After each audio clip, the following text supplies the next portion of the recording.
Okay, good evening बच्चों, कैसे हो आप सब लोग? I hope all of you are doing very well. I welcome you all to this lecture and today's lecture is going to be about chemical periodicity. Inorganic chemistry का आज हमारे ये इस टॉपिक का लास्ट लेक्चर है. वैसे तो बहुत लंबा गैप आ गया, मतलब इसके पहले जो 2 लेक्चर किए थे वो हमने प्राचीन काल में किए थे. तो कुछ तो याद तो नहीं होगा तुमको, क्या याद है? हाँ भाई, चलो आओ जुड़ जाओ क्लास में, फटाफट से आ जाओ सभी बच्चों. ठीक है, गुड इवनिंग सुहेल, पराशेक, पूजा, गुरनीत, पायल, निशांत, सचिन, सिमरन, इशिता. ओके, अरे बाबी वाह, सब लोग आ गए. गुड इवनिंग बच्चों. चलो शुरू करें हम अपना आज का क्लास. सो बच्चों, आज का जो है हमारा ये लास्ट क्लास है. 2 घंटे में will try to complete this, है ना. देखो बेटा जी, पीरियोडिसिटी ना एक बेसिक है, मतलब वैसे तो मैं डायरेक्टली इस चैप्टर से क्वेश्चन शायद देखने को मिले भी ना, है ना. सो इसका जो थोड़ा सा एडवांस वर्जन है, एडवांस वर्जन नहीं कहेंगे, इसी का ही जो रिलेटेड चैप्टर है that is the main group. जो क्वेश्चन आता है ना वो मेन ग्रुप से पूछता है, बट यहाँ के कॉन्सेप्ट्स हमें बहुत जरूरी है, जैसे कि concept of ionisation, concept of affinity, electron affinity, concept of electronegativity. ये सारे बड़े काम के कॉन्सेप्ट हैं अगर हमें अपने बड़े बड़े क्वेश्चंस को सॉल्व करना है. ठीक है, चलो अब शुरू करें हम लोग अपना आज का class. Are you guys ready? ठीक है भाई, सब लोग आ चुके हैं क्लास में, जितने भी लोग हैं. Good evening Jyoti. ठीक है बच्चों, so I am going to begin today's class. जैसा कि आप लोगों को मालूम है, आज की क्लास में आपको मैंने बताया था, लास्ट क्लास में जो टॉपिक्स हमने किए थे दैट वाज, एक बार मैं प्रीवियस क्लास के टॉपिक्स आपको बता देता हूं. सबसे पहले तो हमने अपना पीरियोडिक टेबल याद किया था, वेरी इंपॉर्टेंट, वो करना इंपॉर्टेंट था हमें याद. ठीक है, पीरियोडिक टेबल के बाद हम लोग पहुंचे थे जेड इफेक्टिव पे. सबसे ज्यादा काम की चीज बेटा जी जेड इफेक्टिव होती है, और जेड इफेक्टिव के बेसिस पे मैंने आपको बहुत सारे फिनोमिनास बताए थे, याद है. आज मैं आपको कुछ फिनोमिनास बताऊंगा, बड़े इंटरेस्टिंग, बड़ा मजा आएगा आपको पढ़ के, चिंता मत करो बिल्कुल भी. अब यहाँ पे हम लोग बात करते हैं कि आज हमें क्या कवर करना है. आज हम लोग सबसे पहले तो कवर करेंगे आयोनाइजेशन एंथैल्पी, इलेक्ट्रॉन एफिनिटी, और एक और चीज यहाँ पे मैं लिख देना चाहता हूं that is electronegativity.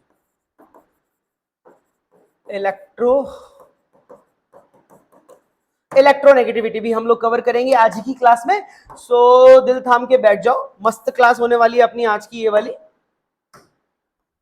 Okay, electronegativity भी इसके अंदर ही हम लोग कवर करेंगे. ठीक है बच्चों, चलिए शुरू करें. Without wasting any time, let me begin with my first topic that is the ionisation enthalpy. Okay, अब सवाल उठता है सबसे पहला कि आयोनाइजेशन एंथैल्पी होती क्या चीज है. ओके, देखो मेरे फोन में ज्यादा बैटरी नहीं है, मैं थोड़ा थोड़ा टॉपिक पढ़ा के फिर 5-7 10-10 मिनट बाद मैं चैट को लाइव नहीं रख रहा हूँ. 10-10 मिनट बाद मैं आके देखूंगा कि आपके क्या डाउट्स हैं. ठीक है, और अगर बीच में अचानक से कोई डाउट आ जाए और आपने लिख दिया और मैं जवाब नहीं दे रहा हूँ 5 मिनट के लिए, तो तड़फ मत जाना. ठीक है, I will look into it. Okay, ठीक है जी. ओके, चलो शुरू करते हैं हम अपना आज का कार्यक्रम. So first question that is for you is कि व्हाट इज आयोनाइजेशन एंथैल्पी, होती क्या चीज है ये, है ना. एक बार हम ये तो देख लें कि होती क्या चीज है. सो बेटा जी, आज का जो सबसे पहला टॉपिक है जो मैं पढ़ाना चाहता हूं that is called as ionisation enthalpy. ऐसे पढ़ेंगे हम लोग आयोनाइजेशन एंथैल्पी कि आज के बाद आयोनाइजेशन एंथैल्पी में दिक्कत ही नहीं आएगी, चाहे कैसा भी क्वेश्चन आ जाए. सारे फैक्टर्स को बहुत ही एकदम आराम से मलाई की तरह हम लोग समझेंगे, बिना किसी प्रॉब्लम के. ठीक है, मैं आपको इसकी बहुत बढ़िया बढ़िया बातें बताऊंगा. सबसे पहले होता क्या है, देखो एक डेफिनेशन के तौर पे अगर मैं लिखना चाहूं तो इसको क्या लिख सकते हैं, it is the energy required. देखो बेटा जी, वर्ड रिक्वायर्ड यूज किया है, यानी कि आयोनाइजेशन जो एंथैल्पी होगा, यानी कि द प्रोसेस ऑफ आयोनाइजेशन जो होगा. अब सवाल उठता है कि आयोनाइजेशन का मतलब क्या है सर. आयोनाइजेशन का मतलब होता है कि जब भी हम एक न्यूट्रल स्पीशीज में से, एक न्यूट्रल गैसियस एटम में से उसका एक आउटर मोस्ट इलेक्ट्रॉन को पकड़ के बाहर निकाल दे, इस फंडा को हम लोग आयोनाइजेशन कहते हैं. और जो हमें ये काम करने के लिए जो हमें एनर्जी सिस्टम को देनी पड़ती है, मतलब हमें सिस्टम को एनर्जी देनी पड़ती है यह काम करवाने के लिए, उसी एनर्जी को हम लोग क्या बोलते हैं, that particular energy is called as ionisation energy. So इससे क्या समझ में आता है, इससे यह समझ में आता है कि आयोनाइजेशन जो एनर्जी होगा हमेशा पॉजिटिव होगा, इस बात को भूलेंगे नहीं. यानी कि इसके लिए जो डेल्टा एच होगा that has to be greater than 0, it is never something less than 0 और इक्वल टू 0, तो हो ही नहीं सकता. ठीक है भाई, यानी कि हमें जबरदस्ती करवाया गया ये काम है. क्यों बेटा जबरदस्ती क्यों? क्योंकि we are working against a natural force. What is that natural force? Electrostatic. मैं न्यूक्लियर चार्ज ने अपने मदद से इलेक्ट्रॉन्स को बांध के रखा हुआ है, मैं उन इलेक्ट्रॉन्स को न्यूक्लियस के अगेंस्ट, इफेक्टिव न्यूक्लियर चार्ज के अगेंस्ट काम करके उसको बाहर निकालूंगा, तो फोर्स तो मुझे देना पड़ेगा ना भैया. So that is why it is endothermic in nature. ये छोटी छोटी बातें भूलनी नहीं है. This is endothermic in nature. So what is the definition? It is the energy required to remove an atom, ताकि हम लोग एक एटम को, sorry I am so sorry, atom नहीं, टू रिमूव एन इलेक्ट्रॉन. एक सेकेंड ना. Energy required to remove an electron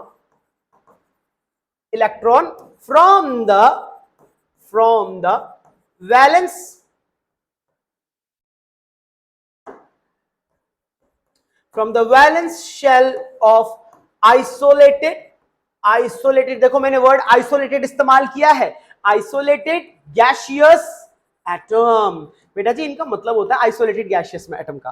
देखो isolated क्यों बोल रहा हूं, कहता पहले ना आप एटम को अलग कर लो, क्योंकि आपको सिर्फ आप ये नहीं चाहते कि कोई और भी फोर्स काम करे साइमल्टेनियसली. जैसे मान के चलो एक मैंने सोडियम का टुकड़ा ले लिया 10 ग्राम का, एक सोडियम का टुकड़ा ले लिया 1 किलो का, 1 kg का. सो basically what I am saying is कि अगर 1 kg वाला लोगे, उसमें से इलेक्ट्रॉन निकालोगे तो ज्यादा एनर्जी लगेगी. क्यों? क्योंकि पहले आपको वहां पे बॉन्ड्स ब्रेक करने पड़ेंगे, ज्यादा बहुत सारी एनर्जी कंज्यूम हो जाएगी उसको ब्रेक करने में, फिर वो एटॉमिक स्टेट में जाएगा, फिर जाके कहीं उसमें से इलेक्ट्रॉन निकलेगा. सो वो सारी की सारी एनर्जी आयोनाइजेशन एनर्जी नहीं है. आयोनाइजेशन एनर्जी केवल वो एनर्जी है कि पहले आपने जो करना कर लो, एटम को पहले आप आइसोलेट कर लो, यानी कि एटम को अकेला कर लो. और ऑब्वियसली बात है कि अगर कोई एटम अकेला पड़ा होगा तो उसकी स्टेट क्या होगी? उसकी स्टेट होगी गैसियस. कीप इन माइंड, अकेला एटम कभी सॉलिड थोड़ी होगा, कोई सेंस ही नहीं है. सॉलिड कब बनता है? जब एटम आपस में इकट्ठे हो जाते हैं, इंटरमॉलिक्यूलर फोर्सेस ज्यादा होते हैं. लिक्विड कब बनता है? जब उनकी एस्केपिंग टेंडेंसी और इंटरमॉलिक्यूलर फोर्सेस बराबर होते हैं. और गैस तो अकेला एटम है ही है. ठीक है जी. सो अकेला एटम हमेशा गैसियस फॉर्म में रहता है, ध्यान रखिएगा इस बात का. मतलब अगर मैं इसको लिखना चाहूं एक इक्वेशन की मदद से, तो अगर मैं मान के चलो ए को एक आयोनाइजेशन एनर्जी देता हूं, तो ए कन्वर्ट हो जाएगा ए गैसियस को. फर्स्ट ऑफ ऑल ध्यान रखना है कि हम लोग ए गैसियस की बात कर रहे हैं, ये कन्वर्ट हो जाएगा a positive gaseous plus 1 electron. ये जो एनर्जी है ये हमने दी है, मतलब this energy is provided by us. So that means ionisation energy is always endothermic in nature. ठीक है, ऑलवेज एंडोथर्मिक, कभी भी ये एक्सो नहीं हो सकता है. इज दैट क्लियर और नॉट? समझ आई बात? समझ आई. And successive ionisation energy always increases. ये बात तो बिल्कुल एकदम बहुत बढ़िया बात है ये, कि सक्सेसिव आयोनाइजेशन एंथैल्पीज की अगर हम बात करेंगे, सक्सेसिव आयोनाइजेशन एंथैल्पी ऑलवेज यानी कि हमेशा इंक्रीज करता है, नो मैटर व्हाट. मतलब बढ़ता ही जाएगा. जैसे मान के चलो अगर एक इलेक्ट्रॉन निकाला, ये मेरा IE1 आया, अब मान के चलो कि मैं इसके अंदर से इसको IE2 देता हूं ताकि मैं एक इलेक्ट्रॉन को और निकाल पाऊं. सो मेरा कहने का मतलब है कि A2 प्लस और ये बन जाए. सो बेटा जी इसके बीच में रिलेशन होगा कि जो IE2 होगा ना, that has to be greater than IE1. Natural सी बात है ना बेटा, कि अगर मान के चलो IE2 मेरा पहले हम लोग एक इलेक्ट्रॉन निकाल के उसको केटायन बना चुके, अब केटायन बना लिया तो केटायन पे तो इफेक्टिव न्यूक्लियर चार्ज और भी ज्यादा होगा. तो अगर केटायन पे इफेक्टिव न्यूक्लियर चार्ज और भी ज्यादा होगा तो उसमें से इलेक्ट्रॉन निकालना तो और भी मुश्किल नहीं होगा, है ना. यानी कि पहले क्या था, जितने प्रोटॉन थे उतने ही इलेक्ट्रॉन थे. अब क्या है कि प्रोटॉन तो ज्यादा है परंतु इलेक्ट्रॉन कम हो गए. सो जो ज्यादा प्रोटॉन है वो बचे कुछ इलेक्ट्रॉन पे ज्यादा अच्छा इफेक्टिव न्यूक्लियर चार्ज लगा पाएंगे, जिसकी वजह से इसको निकालना कठिन हो जाएगा. देखो बेटा जी इसीलिए लेक्चर के स्टार्टिंग में सबसे पहला टॉपिक आपको पढ़ाया गया था इफेक्टिव न्यूक्लियर चार्ज, क्योंकि आधे से ज्यादा पीरियोडिक टेबल की जो केमिस्ट्री है वो इफेक्टिव न्यूक्लियर चार्ज ही गवर्न करता है. इज दैट क्लियर और नॉट? ठीक है. So now I would like to see the factors कि क्या क्या factors होते हैं आयोनाइजेशन एंथैल्पी को चेंज वेंज करने के लिए. ठीक है, जनरल वेरिएशन एक बार बता देते हैं आप लोगों को. वेरिएशन कैसा रहता है? वेरिएशन इसका बहुत ही इजी वेरिएशन है, कुछ भी नहीं है इसके वेरिएशन के अंदर. देखो बेटा जी अगर बात करते हैं अलोंग द पीरियड अगर मैं चल लेता हूं, सो अलोंग द पीरियड आपने हमेशा ध्यान रखना है कि अलोंग द पीरियड जो आयोनाइजेशन एंथैल्पी है वह इंक्रीज होती है. व्हाई? बिकॉज क्यों, क्या इंक्रीज होता है? क्योंकि इसके साथ में because Z effective increases along the period. अगर आप जाते हो सो इलेक्ट्रॉन जो है वो टाइट होल्ड होता रहता है. ठीक है, अगर मैं डाउन द ग्रुप की बात करता हूं, सो डाउन द ग्रुप अगर हम चलते हैं तो वेरी इजी. सो आयोनाइजेशन एंथैल्पी जो है वह डिक्रीज कर जाती है. व्हाई? बिकॉज एटॉमिक साइज बढ़ जाता है ना, because atomic size increases. As it is very easy, क्योंकि डाउन द ग्रुप जाएंगे तो मेरा n इंक्रीज होगा ना. n क्या है यहाँ पे? n is my principal quantum number. Small n मेरा प्रिंसिपल क्वांटम नंबर है. यदि प्रिंसिपल क्वांटम नंबर बढ़ेगा तो नेचुरल सी बात है नीचे को जाएगा, साइज बढ़ेगा, इलेक्ट्रॉन निकालना आसान हो जाएगा। क्यों? क्योंकि इलेक्ट्रॉन न्यूक्लियस से दूर हो गया ना बेटा, ठीक है। सो आई होप ये दोनों वेरिएशंस आपको क्लियर हो गए होंगे, यानी कि डाउन द ग्रुप कैसा रहेगा और अलोंग द पीरियड कैसा रहेगा। बहुत ही इजी सा कॉन्सेप्ट है, कुछ भी नहीं है इसके अंदर। बाकी देखो आयोनाइजेशन एंथैल्पी जो है वो और भी फैक्टर्स पे डिपेंड करती है। आइए एक एक करके हम उन सारे फैक्टर्स को गवर्न करते हैं और जज करते हैं। चालू करें, एक बार मैं देख लेता हूं कि आप लोगों का कुछ कहना है अभी तक, तो बता दीजिए मुझको। ठीक है, सब लोग ध्यान से सुन रहे हैं, ठीक है। Good evening Veena, good evening Shagun. आओ बेटा जी जल्दी जल्दी आ जाओ क्लास में, हम लोग आयोनाइजेशन एंथैल्पी के बारे में पढ़ रहे हैं, ठीक है। सो आर यू गाइज रेडी? चलिए, सो इतनी बात अगर समझ में आ गई हो तो चलो मैं आगे बढ़ जाता हूं। फिर अगली चीज जो हमें यहां पर समझनी है that is the factors affecting the ionisation enthalpy, है ना। अब क्या क्या फैक्टर्स है जिनसे आयोनाइजेशन एंथैल्पी वेरी करता है? So our topic is factors affecting the ionisation enthalpy. भैया क्या ऐसे फैक्टर्स होंगे जो आयोनाइजेशन एंथैल्पी को अफेक्ट करेंगे? आइए उसको एक बार हम लोग फटाफट से जान लेते हैं, ठीक है जी। अब जो आयोनाइजेशन एंथैल्पी है बेटा जी, ध्यान रखना, उसको 4 फैक्टर्स अफेक्ट करते हैं। सबसे पहला और सबसे इंपॉर्टेंट कि जो आयोनाइजेशन एंथैल्पी है that is directly proportional to the Z effective. जितना ज्यादा इफेक्टिव न्यूक्लियर चार्ज उतना ही ज्यादा क्या बोलते हैं आयोनाइजेशन एंथैल्पी लगेगी। दूसरा नंबर कि ionisation enthalpy is inversely proportional to the size या फिर inversely proportional to the principal quantum number. N again हमारा प्रिंसिपल क्वांटम नंबर है। ये पहले 2 पॉइंट तो बहुत आसान है, third point is very important. Third point को जरा जोर लगा के सुन लेना। थर्ड पॉइंट क्या कहता है? कहता है ionisation enthalpy is directly proportional to the half filled और fully filled electronic configuration, half filled और fully filled electronic configuration। यदि आपको हाफ फिल्ड या फुल फिल्ड इलेक्ट्रॉनिक कॉन्फ़िगरेशन मिल जाए तब भी आयोनाइजेशन एंथैल्पी बढ़ जाती है, लेकिन कब तक बढ़ती है? ये बड़ा ही इंपॉर्टेंट पॉइंट है।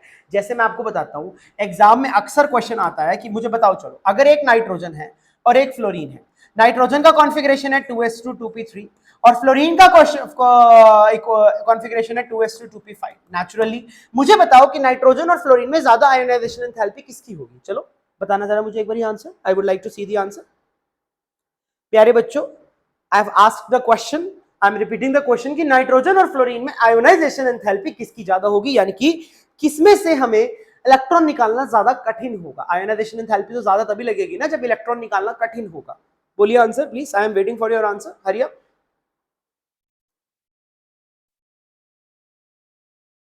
Tell me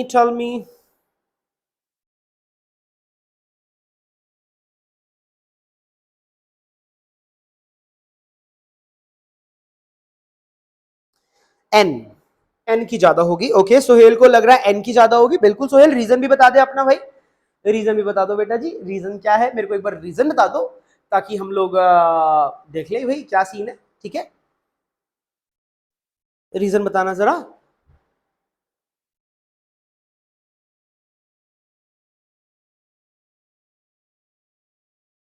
okay, nitrogen okay. Sohail को लगता है नाइट्रोजन, पूजा को भी नाइट्रोजन। प्लीज बेटा सब लोग आंसर दीजिए, ऐसे काम नहीं चलेगा। नाइट्रोजन, इशिता को फ्लोरीन लगता है, बाकी सबको भी नाइट्रोजन लगता है। अगेन जैसे मैंने क्वेश्चन पूछा ना ऐसा ही सवाल आता है और ज्यादातर पब्लिक को नाइट्रोजन ही लगता है। और जिन जिन लोगों ने नाइट्रोजन कहा है जैसे कि गुरनीत ने, ज्योति ने, पूजा ने और सोहेल ने, इन सबका आंसर गलत है। रॉन्ग आंसर बेटा जी, रॉन्ग है आंसर। बिकॉज प्रवीण आपका भी आंसर गलत है, सचिन आपका भी, निशांत आपका भी, सभी का आंसर गलत है जिन भी लोगों ने नाइट्रोजन बोला है। मूर्ख है वह व्यक्ति। आइए देखते हैं क्यों नाइट्रोजन नहीं, ठीक है। चलो सिखाता हूं मैं तुमको। ज्यादा आयनाइजेशन एंथैल्पी फ्लोरीन की है, बात सही है बिल्कुल। आप सभी ने क्या सोचा मैं बताता हूं। आप सभी ने सोचा कि सर नाइट्रोजन तो हाफ फिल्ड कॉन्फ़िगरेशन है तो नाइट्रोजन में से निकालना तो मुश्किल होगा। अरे लेकिन कितना, कब तक मुश्किल होगा भाई? ये तो कभी तुमने सोची ही नहीं, है तो अकल लगाई नहीं। बेटा नाइट्रोजन में से इलेक्ट्रॉन निकालना मुश्किल होता है, लेकिन नाइट्रोजन के सिर्फ अगले एटम तक। अगला एटम कौन है? ऑक्सीजन तक। मतलब अगर नाइट्रोजन और ऑक्सीजन में कंपेयर करेंगे ना तब नाइट्रोजन की आयनाइजेशन एंथैल्पी है, ना कि नाइट्रोजन की कोई औकात नहीं है कि वो फ्लोरीन से पंगे ले ले। मेरी बात समझ में आ रही है? यानी कि जो पॉइंट थर्ड है it is only valid for the adjacent atoms, यानी कि नाइट्रोजन ऑक्सीजन। समझ आ रही है बात? फास्फोरस सल्फर सिर्फ साथ साथ वालों के लिए वैलिड होती है, पूरे में वैलिड मत करके आ जाना, गड़बड़ हो जाएगी तुमसे। हाँ जी भाई, जितने भी लोगों ने गलत आंसर दिया है वेरी बैड, ठीक है। Okay okay okay, half filled से कम होने नहीं देना चाहेगा एन। हाँ, सोहेल को लगता है कि नाइट्रोजन अपनी हाफ फील्ड से कम नहीं होने देना चाहेगा। बिल्कुल नहीं चाहेगा, लेकिन जेड इफेक्टिव तो बाप है ना इन सारे फैक्टर्स का। अरे भैया, फ्लोरीन का जेड इफेक्टिव बहुत ज्यादा है नाइट्रोजन के मुकाबले, समझे। Half filled more stable, yes Pooja बेटा, half filled is more stable, but किसके रिस्पेक्ट तक, दैट इज इंपॉर्टेंट, है ना, because stability is something very relative topic, it is relative, so ध्यान रखना इस बात का। ओके, उसके बोलते हैं due to half filled configuration, Sachin भी हमें यही रीजन दे रहे हैं, रॉन्ग, एटॉमिक साइज डिक्रीजेस, सिर्फ और सिर्फ okay okay, half field stable की वजह से इलेक्ट्रॉन निकालना मुश्किल होगा, ज्योति को ये लगता है, हाँ, एन की ओ से ज्यादा होती है। चलो ठीक है, आई थिंक अब आपको फाइनली समझ में आया। तो ऐसी ऐसी गलतियां तो बस करते ही रहते हो आप लोग, और फिर आप अपना एग्जाम खराब कर देते हो। ऐसा ना कीजिए, बिकॉज ये गलतियां आपको बहुत भारी पड़ जाएंगी। छोटी छोटी गलतियां हैं, सीधा आपके नंबर उड़ते हैं 5-5 या 3-3। सो छोटी छोटी गलतियां आपने नहीं उड़ानी बेटा। सो हाँ, एन की ज्यादा होगी, परंतु ओ से ज्यादा होगी, फ्लोरीन से ज्यादा नहीं होगी, ध्यान रखना इस बात का। ठीक है, चलो मैं इसको डिस्कस करूंगा, discuss later, will discuss it, इसको मैं डिस्कस करूंगा, चिंता की कोई बात ही नहीं है। ठीक है, थर्ड पॉइंट समझ में आ गया आप लोगों को। फोर्थ पॉइंट की ionisation enthalpy is directly proportional to the penetrating power. देखो सारी दुनिया ये पहले दो चीजें बता देती है, ये दोनों चीजें सभी बता देते हैं, बट अप्लाई करना कौन सिखाएगा भाई, अप्लाई तो करना आया ही नहीं, है ना। चलो मैं सिखाता हूं। सो पेनिट्रेटिंग पावर, पेनिट्रेटिंग पावर, सो पेनिट्रेटिंग पावर से क्या मतलब होता है, पेनिट्रेटिव पावर का मतलब होता है अंदर घुसड़ने की क्षमता, अंदर घुस जाने की क्षमता। अंदर का क्या मतलब है, अंदर से यहां क्या मतलब है कि देखो बेटा जी, एटम होता है, एटम के अंदर s ऑर्बिटल है, p ऑर्बिटल है, d ऑर्बिटल है, f ऑर्बिटल है, ये बात मैं आपको बता चुका हूं पहले भी। अब जो s ऑर्बिटल होती है ना, उसकी पेनिट्रेटिंग पावर बहुत ज्यादा होती है। जैसे मैंने आपको याद होगा एक बार पहले भी सिखाया था कि लेट्स सपोज ये 4s ऑर्बिटल है, ये 3d ऑर्बिटल है, तो 4s ऑर्बिटल अपनी थियोरेटिकल पोजीशन को छोड़ के 3D के ऊपर आ जाती थी, राइट है, याद आया कि नहीं आया। यानी कि जो s ऑर्बिटल्स होती है उनकी न्यूक्लियस के पास जाने की शक्ति बहुत ज्यादा होती है। और इसमें इसमें रियल रीजन कौन है, इसमें रियल रीजन है इफेक्टिव न्यूक्लियर चार्ज। यानी कि जो s ऑर्बिटल्स होती है ना, वो न्यूक्लियर चार्ज बहुत ज्यादा एक्सपीरियंस कर पाती है in comparison to rest of the orbitals. Clear है। सो पेनिट्रेटिंग पावर, इसका ऑर्डर क्या हो जाएगा, order is going to be s, then p and then g and then f। एक नोट में लिखवा रहा हूं, नोट है इन सारे पॉइंट्स की जान, आपने नोट नहीं भूलना, चाहे अपना नाम भूल जाना, ठीक है, ये नोट मत भूल देना, अपना नाम मत, अपना चाहे नाम भूल जाना, ठीक है। नोट क्या कहता है हमको, नोट हमसे ये कहता है point 3 and 4, point 3 and point 4 are only valid for adjacent atoms in a period, adjacent या फिर एडजेसेंट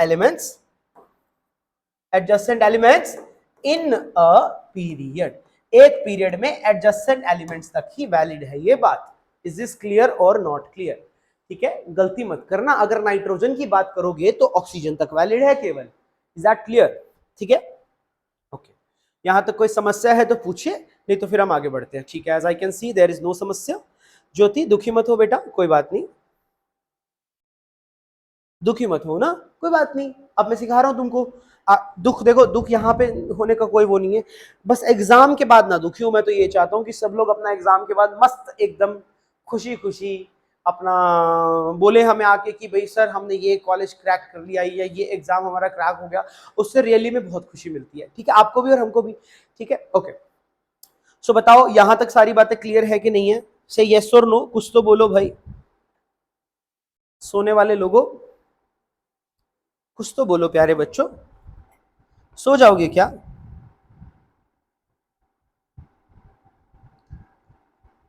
ठीक है, so I believe it is pretty much clear to you.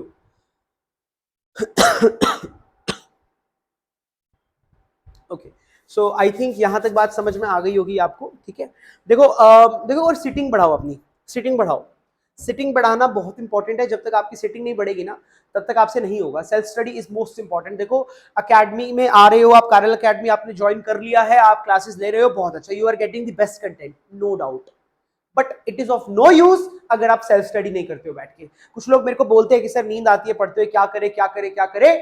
बिल्कुल भी टेंशन की बात नहीं है। देखो नींद आती है ना, वैसे तो बहुत सारे लोग अलग अलग तरीके बताते हैं कि नींद आती है तो क्या करे क्या करे, बट मैं आपको एक बहुत ही सिंपल सा स्ट्रैटेजी बताता हूँ। दो सबसे प्रूवन चीजें हैं जब आपको नींद आ रही है उससे बचने के लिए। सबसे पहला मतलब जैसे ही आपको नींद आनी स्टार्ट हो रही है तो listen to some motivating music.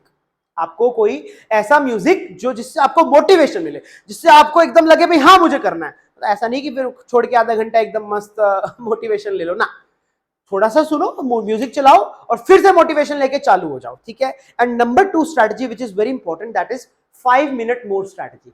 5 minute मोर का क्या मतलब है कि देखो जैसे आप पढ़ रहे हो, ठीक है, अब आपको हो रहा है कि बस मुझे बस और नहीं पढ़ना है, तो अपने आप को पुश करो कि सिर्फ इससे जितना आपका मार्क है ना उससे 5 मिनट ज्यादा पढ़ो, ठीक है। हाँ, एक दो दिन में ये स्ट्रैटेजी बिल्कुल असर नहीं करेगी, बट आप एक महीने बाद मेरे को बताना कि फर्क पड़ा कि नहीं पड़ा। डेफिनेटली पड़ेगा बेटा जी। 5 मिनट मोर स्ट्रैटेजी, प्रूवन स्ट्रैटेजी, इसको अपनाओ और अपनी जिंदगी को खुशहाल बनाओ। पढ़ो भाई पढ़ो, ठीक है। अभी तो तुम्हारे पास समय है, बाद में नहीं पढ़ पाओगे, समझे? चलिए, क्लियर है? ठीक है, सभी को क्लियर है, बहुत बढ़िया, ठीक है। पढ़ लीजिए, अभी जितना कर सकते हो आप कर लो, क्योंकि अभी आप बीइंग स्टूडेंट कर लिया तो कर लिया। एक बार जैसे तुम्हारा एमएससी वगैरह खत्म हो गया तो उसके बाद तुम्हें अलग अलग चीजें आ जाती है मन में कि हाँ कहीं से पैसा कमा लिया जाए या कुछ भी कर लिया जाए। सो देखो बेटा, मेरे एक टीचर थे, वो कहा करते थे कि लक्ष्मी और सरस्वती कभी एक साथ नहीं आती है। मतलब obviously this is not true in every case, but this is what he used to say, ठीक है। कि अगर आप पैसा कमाने लग जाओगे ना, मतलब ऑब्वियसली बात है, एमएससी के बाद everybody expects you to do a job और समथिंग, फिर आप ये नेटवेट नहीं क्लियर कर पाओगे, रह जाएंगे ये एग्जाम, ठीक है। तो उससे पहले मौका है, निपटा दो इसको, ठीक है। मैं ये नहीं कह रहा कि बच्चे करते नहीं, करते हैं, बहुत बढ़िया रैंक लाते हैं। मेरी खुद की फ्रेंड है, उसने एमएससी के बाद ही 1 साल लेकर के क्लियर किया और उसका ऑल इंडिया रैंक 6 आया था जेआरएफ में। होते हैं भाई, बिल्कुल होते हैं, हर तरह के बालक हैं, परंतु आप कोशिश करो कि जितना जल्दी हो सके उतना जल्दी कीजिए, ठीक है। चलो अब एक क्वेश्चन देखिए हम यहाँ पे, ठीक है। किसी को कुछ कहना है, कुछ पूछना है तो बता दिया करो, ऐसी बात नहीं है। देखो फ्री होके बात करो, एकदम मस्त, ठीक है। आपको जो कोई डाउट है, कुछ पूछना है तो you are free to ask, ऐसा घबरा के मत करो, ठीक है। ऑल्दो आई नो कि हम लोगों की ज्यादा क्लासेस नहीं हुई है, मेरे मतलब आप लोगों की मेरे साथ ज्यादा क्लासेस नहीं हो पाई है बेटा जी। हम और टॉपिक्स करेंगे, देखना और भी बड़ा मजा आएगा आपको जब हम अलग अलग टॉपिक स्टार्ट करेंगे ना। प्रॉबेबली अभी जो नया बैच स्टार्ट हो रहा है उसमें मेरे क्लासेस जाएंगे, तो फिर शायद वो आपको भी मिलेंगे, ठीक है। अभी हम लोग सिर्फ यूट्यूब पे काम कर रहे हैं। We are working really very hard for the crash course. जो क्रैश कोर्स हमने डिजाइन किया है उसके लिए हम लोग बहुत मेहनत कर रहे हैं, ताकि जो आपके सीनियर्स हैं या आपके साथ वाले उनको बेस्ट चीज मिल पाए। Just give me a minute. हाँ,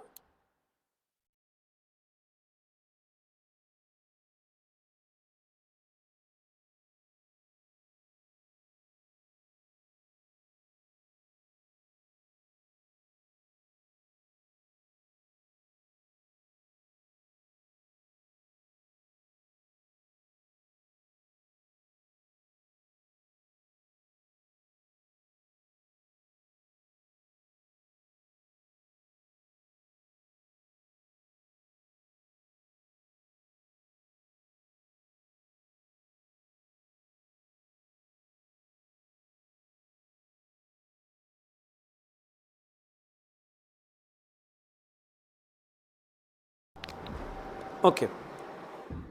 हो एमएससी किए हुए 6 ईयर हो गए सर, कोई बात नहीं, तो क्या हो गया, इसमें क्या बात है, तब भी कर सकते हैं, कोई दिक्कत नहीं है। ये देखो मेरा एक सजेशन था, देख सी नथिंग इज आइडियल, है ना, आइडियल कुछ नहीं होता है। सो कोई बात नहीं भाई, मैं तो एक सिनेरियो बता रहा था। आपको 10 साल भी हो जाए तब भी कोशिश करो, तब भी दम लगाओ, क्या बात होगी इसमें। आपको एक एग्जाम चाहिए, अपने लिए चाहिए, अपने नाम के आगे कुछ रखना चाहते हो तो करो ना, मेहनत करने में क्यों घबराना, ठीक है। कोई दिक्कत ही नहीं है भाई, कोई दिक्कत नहीं है, बहुत लोग ऐसा करते हैं, इसमें क्यों टेंशन लेनी है। चलो ठीक है, आगे बढ़ते हैं। देखो बेटा जी, यहां पर हमारे पास एक क्वेश्चन है, इस क्वेश्चन को हम लोग ट्राई करेंगे अभी की अभी। एक सेकेंड ना, इस क्वेश्चन को हम लोग ट्राई करेंगे। चलो मैं इस क्वेश्चन को थोड़ा सा हाइड कर देता हूं। किससे हाइड करूं, क्या क्या टूल होता है हाइड करने का, कुछ किसी चीज से हाइड कर सकता हूं क्या मैं, ये लो सिंक से हाइड कर दूं।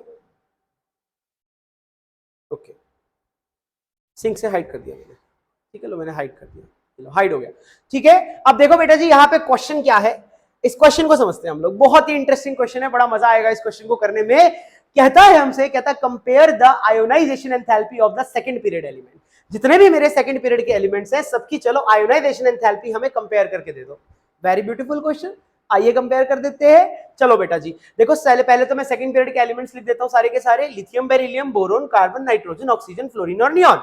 आपको क्या दिख रहा है कि मैंने सबकी यहाँ पर बेटा जी मैंने सब की यहां पर इलेक्ट्रॉनिक कॉन्फ़िगरेशन लिख दी है। देखो ना, इलेक्ट्रॉनिक कॉन्फ़िगरेशन मैंने यहां से स्टार्ट किया है, सबका लिख दिया मैंने। ओह गॉड,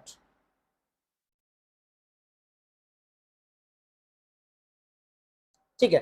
सो मैंने यहां पे सभी की इलेक्ट्रॉनिक कॉन्फ़िगरेशन लिख दी है। So what is the electronic configuration that we have is कि सबसे पहले यहां पे 2s1 2s2 2p1 2s2 2p2, ये वाला 2s2 यहां पे भी लगा लेता हूं। लो यहां पे लगा दिया मैंने, ये लो, दिस इज 2s2 भी आएगा, सही है। 2s2 2p3 2s2 2p4 2s2 2p5 and 2s2 2p6, ये हमारे पास क्या हो गई बेटा जी, ये हो गई हमारे पास इलेक्ट्रॉनिक कॉन्फ़िगरेशन।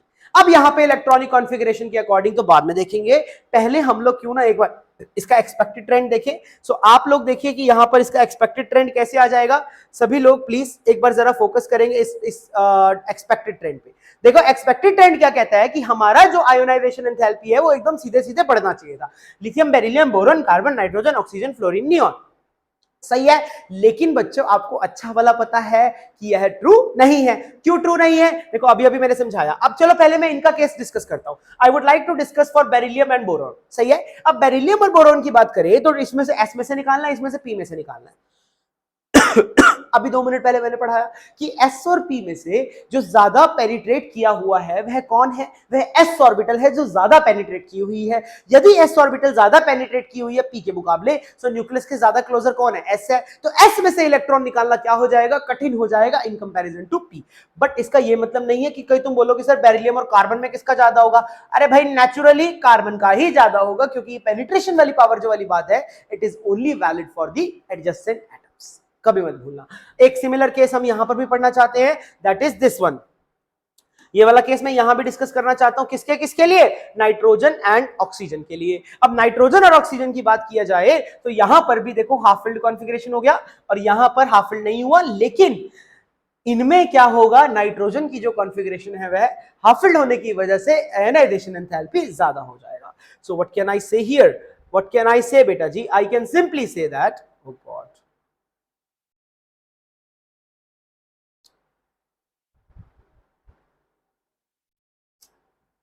ठीक है, अच्छा। सो यहां पर मैं सिंपली क्या बात बोल सकता हूं, आई कैन सिंपली से दैट कि मेरा जो एक्चुअल ऑर्डर हो जाएगा, देखो यहां पर चेंज आया, बोरोन से पहले, बोरोन पहले आ गया, बेरिलियम बाद में आया, और फिर कार्बन और ऑक्सीजन और नाइट्रोजन में भी चेंज आया, जिसमें नाइट्रोजन बाद में आया, ऑक्सीजन पहले आ गया, बाकी सारा सेम टू सेम रहेगा। आई होप आपको बात समझ में आ गई होगी। This is very important. Similarly आप थर्ड पीरियड के लिए भी कर सकते हो सेम पैटर्न में।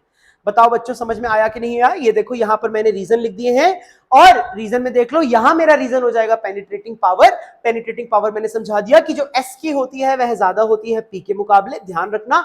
और यहां पर है हाफ फिल्ड कॉन्फ़िगरेशन, जिसकी वजह से नाइट्रोजन को एक्स्ट्रा स्टेबिलिटी मिल गई, सही है। अब देखो एक चीज और जो मैं यहां पर मेंशन करना चाहता हूं, दैट इज वेरी इंपॉर्टेंट। देखो हाफ फिल्ड कॉन्फ़िगरेशन ज्यादा होती है हमेशा किससे, np4 से, है ना।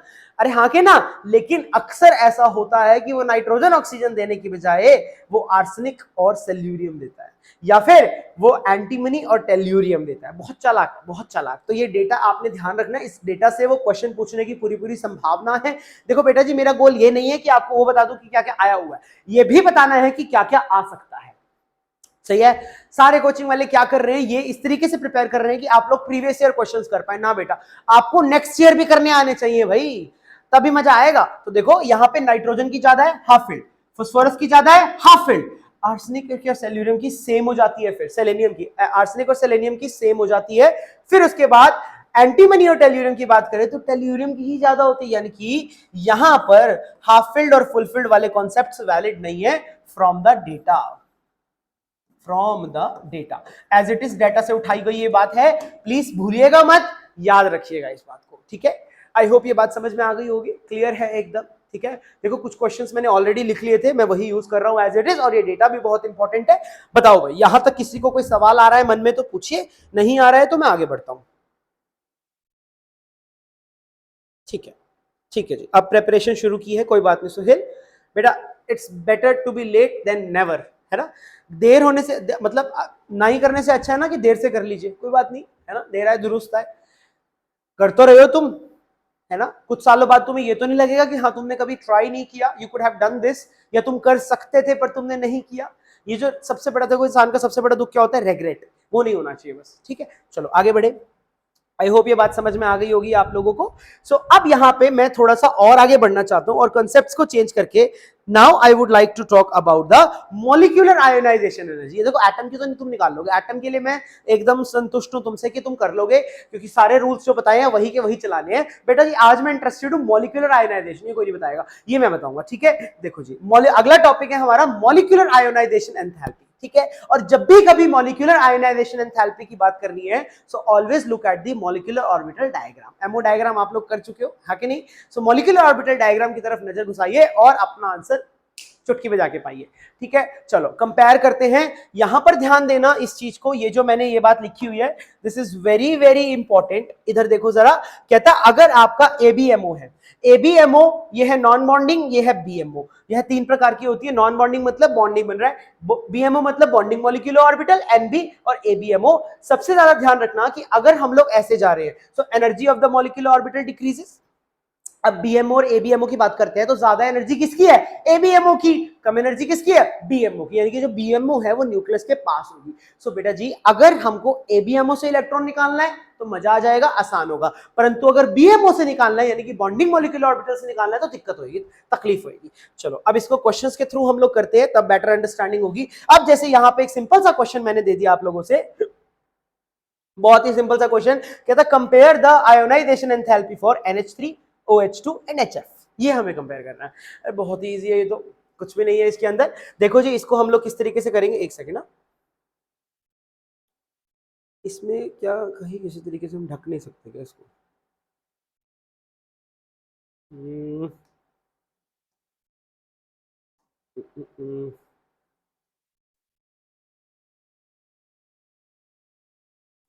ओके ठीक है। तो अब मान के चलो अब हमारे पास ये वाला क्वेश्चन है, बहुत ही आसान सा क्वेश्चन है, देखो कैसे करना है। सो अब इसमें मुझे दिख रहा है कि NH3 है, OH2 और HF है, ठीक है। अब मुझे यहां पर पता है कि जैसे जैसे इलेक्ट्रोनेगेटिविटी बढ़ेगी, अब यहां पर जो इलेक्ट्रॉन निकलेगा वो तो लूजली बाउंड इलेक्ट्रॉन निकलेगा, यानी कि लोन पेयर की बात हो रही है। अब इसमें से लोन पेयर सबसे जल्दी संभाल के कौन रखेगा, HF वाला मॉलिक्यूल। वाई, क्योंकि HF में इलेक्ट्रोनेगेटिविटी बहुत ही हाई है। तो इसीलिए बेटा जी हमारा फाइनल आंसर क्या बनेगा, CBA। ये तो बहुत ही इजी क्वेश्चन था, कुछ भी नहीं था इसके अंदर। अब हम थोड़े से बढ़िया क्वेश्चंस की तरफ मूव करते हैं, जैसे मान के चलो कि हमारा नेक्स्ट क्वेश्चन हो जाएगा ये वाला, ठीक है जी। अब नेक्स्ट क्वेश्चन ये वाला हो जाएगा, चलो इस क्वेश्चन का आंसर देखते हैं, आप लोग ट्राई कीजिए। एबीसीडी में से मुझे कंपेयर करना है, HF है, HCl है, HBr है और HI है। साइज बढ़ता जा रहा है, इलेक्ट्रोनेगेटिविटी घटती जा रही है, यानी कि electrons are being held loosely, so इसीलिए आयोनाइजेशन एंथैल्पी जो है वो घट जाएगी। तो हमारा फाइनल आंसर क्या आ जाएगा, ए की सबसे ज्यादा, देन बी की, देन सी की एंड देन डी की।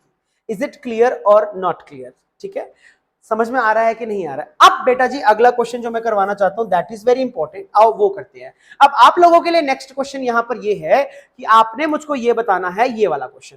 लेट्स सपोज मैंने यहां पे क्वेश्चन दिया, अब आप ये मुझे करके दिखाएंगे, तब मुझे पता चलेगा, संतुष्टि होगी कि आपको कितना समझ में आया।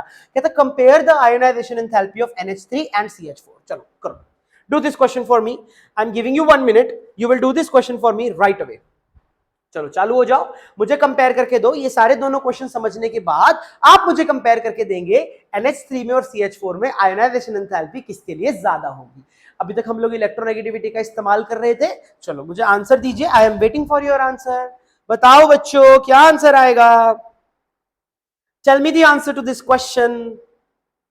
NH3 में और CH4 में किसकी आयोनाइजेशन एंथैल्पी होगी ज्यादा और क्यों, please tell, please tell, tell, waiting for your answer।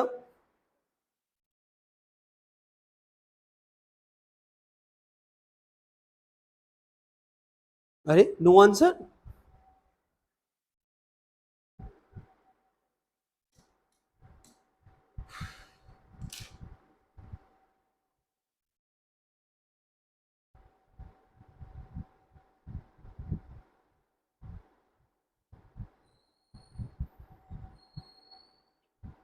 Okay A, Jyoti को लगता है कि NH3 की ज्यादा होगी। ओके ओके चलिए टाइम इज अप, ज्योति को NH3 लगता है, बाकी लोगों को क्या लगता है बेटा जी, चलो देखते हैं। ओके NH3, वीना को भी NH3 लगता है, मुझको रीजन भी बता दो ज्योति और वीना जी, एक बार रीजन भी बता दीजिए प्लीज। ओके सो आप लोगों ने दिमाग लगाया, आइए आप लोगों के दिमाग की चर्चा करते हैं। एकदम बुद्धिमान लोग हैं आप लोग, तो मजा आ गया आपका दिमाग देख के। सो मुझे आंसर मिल रहा है यहाँ पे ए। अच्छा, प्रवीण को भी यही लगता है, सोहेल अहमद खान को भी यही लगता है कि भैया ए की आयनाइजेशन एंथैल्पी ज्यादा होगी। हाँ ठीक है। अब आप लोगों ने रीजनिंग क्या सोची, क्या प्रॉब्लम क्या है ना बच्चों, आप लोग को एक बात अगर ऐसे बता दी जाए ना, बिल्कुल वैसे के वैसे लाइन में चलने लग जाते हो। ये नहीं कि अपनी जरा सी बुद्धि का इस्तेमाल कर लो। गलत है आप लोगों का आंसर, रॉन्ग। अब देखो कॉन्सेप्ट क्या लगाना है, पहले तो मैं देख लूं कितने लोग हैं जो मुझे गलत आंसर दे रहे हैं। सोहेल गलत, प्रवीण गलत, वीना गलत, ज्योति गलत। गलत। अब देखो कंसेप्ट क्या है। देखो बेटा जी, जरा अगर मैं CH, देखो NH3 में तो श्योर है कि जो इलेक्ट्रॉन निकलेंगे वो लोन पेयर वाले निकलेंगे। कौन से वाले निकलेंगे? लोन पेयर वाले निकलेंगे। अब CH4 का जरा स्ट्रक्चर देखना, क्या तुम्हें CH4 में कहीं पे लोन पेयर दिखाई दे रहा है भाई? अकल चलाओ थोड़ी सी। यानी कि यहां जो इलेक्ट्रॉन निकलेंगे वो कौन से निकलेंगे? बॉन्ड पेयर वाले निकलेंगे। अब मुझे बताओ कि लोन पेयर है, बॉन्ड पेयर है। अगर लोन पेयर होता है एक न्यूक्लियस के इन्फ्लुएंस में, बॉन्ड पेयर होता है दो दो न्यूक्लियस के इन्फ्लुएंस में, तो ज्यादा टाइटली पैक्ड कौन सा होगा? लोन पेयर ज्यादा टाइटली पैक होगा या बॉन्ड पेयर ज्यादा टाइटली पैक होगा? डेफिनेटली बॉन्ड पेयर वाला ज्यादा टाइटली पैक होगा। सो ये गलतियां मत करो बेटा जी। सो यहां पर आप ध्यान देंगे कि इधर जो है वह लोन पेयर अवेलेबल है, जिस कारण लोन पेयर अवेलेबल है। और इसके अंदर अगर हम बात करें तो no availability of lone pair,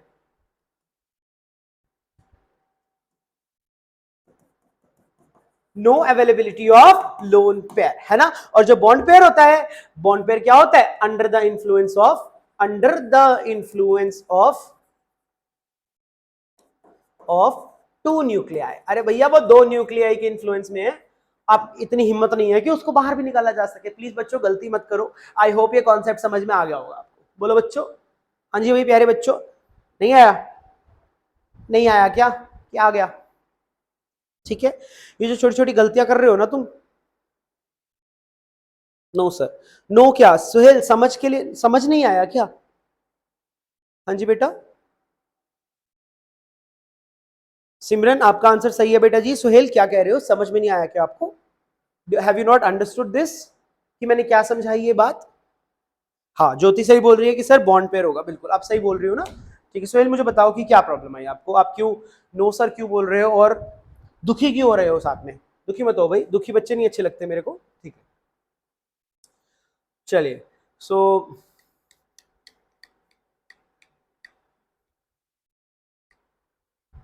ठीक है, ओके जी। अब हम यहाँ पे नेक्स्ट क्वेश्चन करने जा रहे हैं। सो आई होप आप लोग तैयार हो नेक्स्ट क्वेश्चन के लिए। चलो एक क्वेश्चन और करके दो आप मेरे को फटाफट से, 1 मिनट का समय है आप लोगों के पास, और अपना दिमाग चला के मुझे वो क्वेश्चन करके दोगे, ठीक है?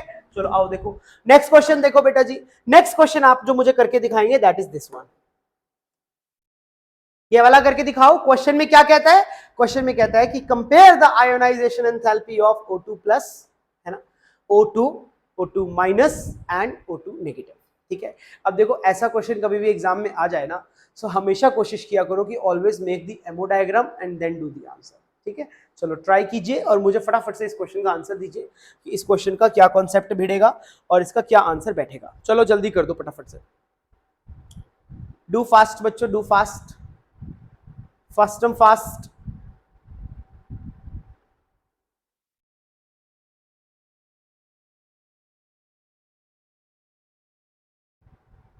Yes. Tell me. Tell me what should be the answer. Compare the ionization enthalpy of O2 plus, O2, O2 minus and O2, O2 minus. ठीक है। देखो सबसे अच्छा तरीका यही होता है कि आपका एमो डायग्राम बना के देखिए और देखिए कि इलेक्ट्रॉन कहां से निकालने की आवश्यकता है। जल्दी से मुझे आंसर दो, 1 मिनट में देता हूं आप लोगों को, और आप लोग ट्राई कीजिए और मुझे आंसर दीजिए। नहीं होता है तो फिर मैं सॉल्व करता हूं। 1 मिनट का वक्त है तुम्हारे पास, जल्दी जल्दी एमो डायग्राम बनाओ और उसके अकॉर्डिंग करो, है ना। एमो डायग्राम तो बनाने आते होंगे भाई कि नहीं आते?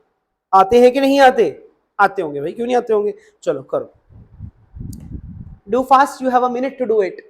रूल वही लगाना है कि अगर जितना ऊपर से निकले, मतलब एंटी बॉन्डिंग में से जहां से निकलेगा वो फायदेमंद है। ABCD, okay. O2 प्लस का मोर हो जाएगा। अच्छा अच्छा अच्छा अच्छा, ठीक है। Anybody else with any other answer? Okay, Veena का भी आंसर है ABCD. I can see most of the people have this answer only. Anybody else? Anybody else?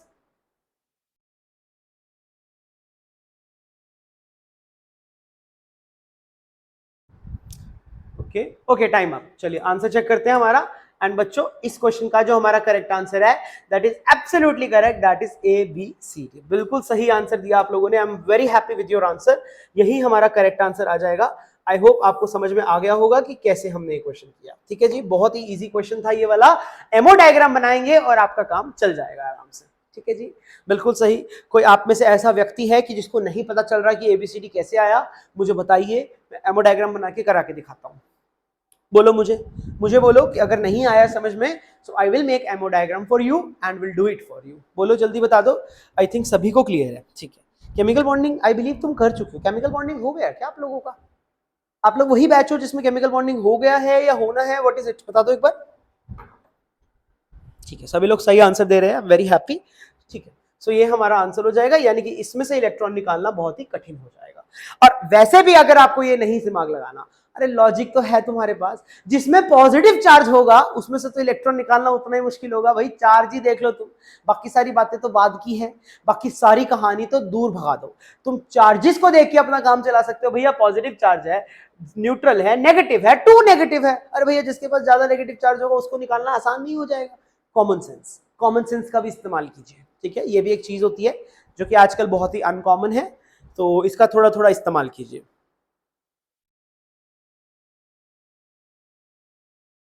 Sir please ammo diagram. हाँ सर, केमिकल बॉन्डिंग हो गया, ammo diagram बनाने नहीं आते। नहीं सर नहीं आते, कोई बात नहीं, नहीं आते घबराने की बात नहीं है, चिंता क्यों करने लग जाते हो भाई। एमओ डायग्राम बनाने नहीं आते, हाँ सर केमिकल बॉन्डिंग हो गया है, क्लियर ही क्लियर हो गया सर, नहीं हुआ केमिकल, ठीक है भाई, हुआ नहीं हुआ कोई बात नहीं, कोई दिक्कत नहीं, कोई दिक्कत, टेंशन नहीं लेनी, बिल्कुल भी टेंशन नहीं लेनी। होएगा, बड़ा मस्त होएगा, मजा आ जाएगा तुमको। मैं तुमको बता रहा हूँ, जो भी तुम्हें तो कोई भी चीज पढ़ाई जाएगी एकदम बेस्ट लेवल की पढ़ाई जाएगी। ठीक है, ठीक है, चले आगे आगे बढ़े अब हम। ठीक है, सो बेसिकली यहाँ पे मेरे समझाने का क्या मतलब था, इन जनरल मैं ये लिख सकता हूँ बेटा जी, इन जनरल क्या बात होती है कि अगर आप m में से एक इलेक्ट्रॉन निकालेंगे, m प्लस बना, एक और निकालेंगे m2 प्लस बना, सो साइज वाइज देखे जाए तो z इफेक्टिव बढ़ता जाएगा, आयनाइजेशन एंथैल्पी बढ़ती जाएगी। ये मैंने अभी थोड़ी देर पहले भी बताया, यानी कि IE of n+1 is greater than IE of n, यानी कि फर्स्ट आयनाइजेशन एंथैल्पी से बड़ी होगी सेकंड वाली, थर्ड वाली बड़ी होगी सेकंड से, फोर्थ वाली बड़ी होगी थर्ड से, फिफ्थ वाली बड़ी होगी फोर्थ से, ऐसे चलता रहेगा। हाँ जी, मुझे बताओ क्या ये कहानी क्लियर है या नहीं क्लियर है? बोलो फटाफट से, इज दिस क्लियर और नॉट क्लियर? ठीक है, चलो अब अगला क्वेश्चन की तरफ हम लोग देख रहे हैं। और अगले क्वेश्चन को करने से पहले चलो आ जाओ, देखो यहाँ पे क्या कॉन्सेप्ट हमें पकड़ना है। चलो एक ये भी हटा देता हूं मैं यहां से, और थोड़ा ये भी हटा देता हूं, इसकी भी हमको जरूरत नहीं है। चलो अब आ जाओ क्वेश्चन को देखो सभी लोग मेरे साथ, प्यारा सा क्वेश्चन है। कहता P से बना P प्लस, P प्लस से बना P2 प्लस, इसके लिए हमें किया IE1, इसके लिए हमने किया IE2। कहता compare the above values of IE। Question है कोई इतना हलवा क्वेश्चन? अरे 1 मिनट में हो जाएगा कि भैया जो IE1 होगा वह छोटा ही होगा IE2 से। ये तो थे हलवा जैसे क्वेश्चन, अब करेंगे बढ़िया बढ़िया क्वेश्चन। कहता कंपेयर द आयोनाइजेशन फॉर, आज ये वाला क्वेश्चन आप लोग मुझे करके दिखाएंगे। ठीक है, आप ये वाला क्वेश्चन मुझे करके दिखाएंगे, that is compare the ionisation energy for nitrogen, oxygen and NO। NO बोल दिया मैंने बेटा, NO के लिए भी कंपेयर करके दोगे। ठीक है, चलो 1 मिनट दिया मैंने आप लोगों को, अपनी दिमाग चलाइए, कुछ भी देखने की जरूरत नहीं है, सिर्फ अपनी प्रीवियस नॉलेज का इस्तेमाल करते हुए मुझे बताओ कि किसका क्या ऑर्डर आएगा। ठीक है, N है, O है और NO मॉलिक्यूल। अब की बार मैं एटम्स के साथ में मॉलिक्यूल्स को भी बीच में भिड़ा रहा हूं। ठीक है, चलो 1 मिनट देता हूं मैं आप लोगों को, 1 मिनट लेके फटाफट से इस क्वेश्चन का आंसर मेरे लिए तैयार करके दे दो। चलो, और किसी को कोई तकलीफ है तो मुझे बता दो। ठीक है, okay okay okay, ammo diagram की बात करेंगे, डोंट वरी बेटा। ठीक है, चिंता मत करो तुम।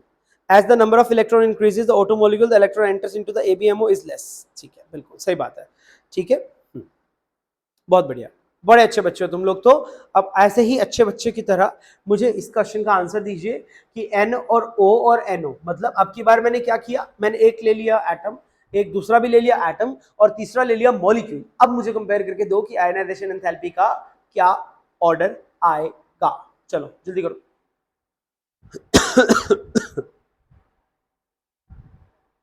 Do fast.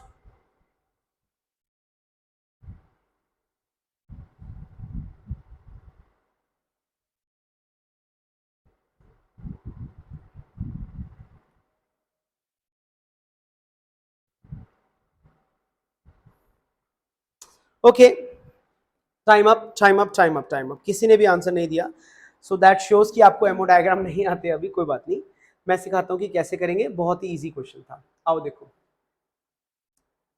ठीक है, अब हमारा क्वेश्चन क्या कहता है, ठीक है। सो हमारा जो करेक्ट आंसर बैठेगा बेटा जी यहाँ पे, दैट इज सबसे ज्यादा आयनाइजेशन एंथैल्पी लगेगी एन की, फिर लगेगी ओ की, और फिर लगेगी एनओ की, है ना।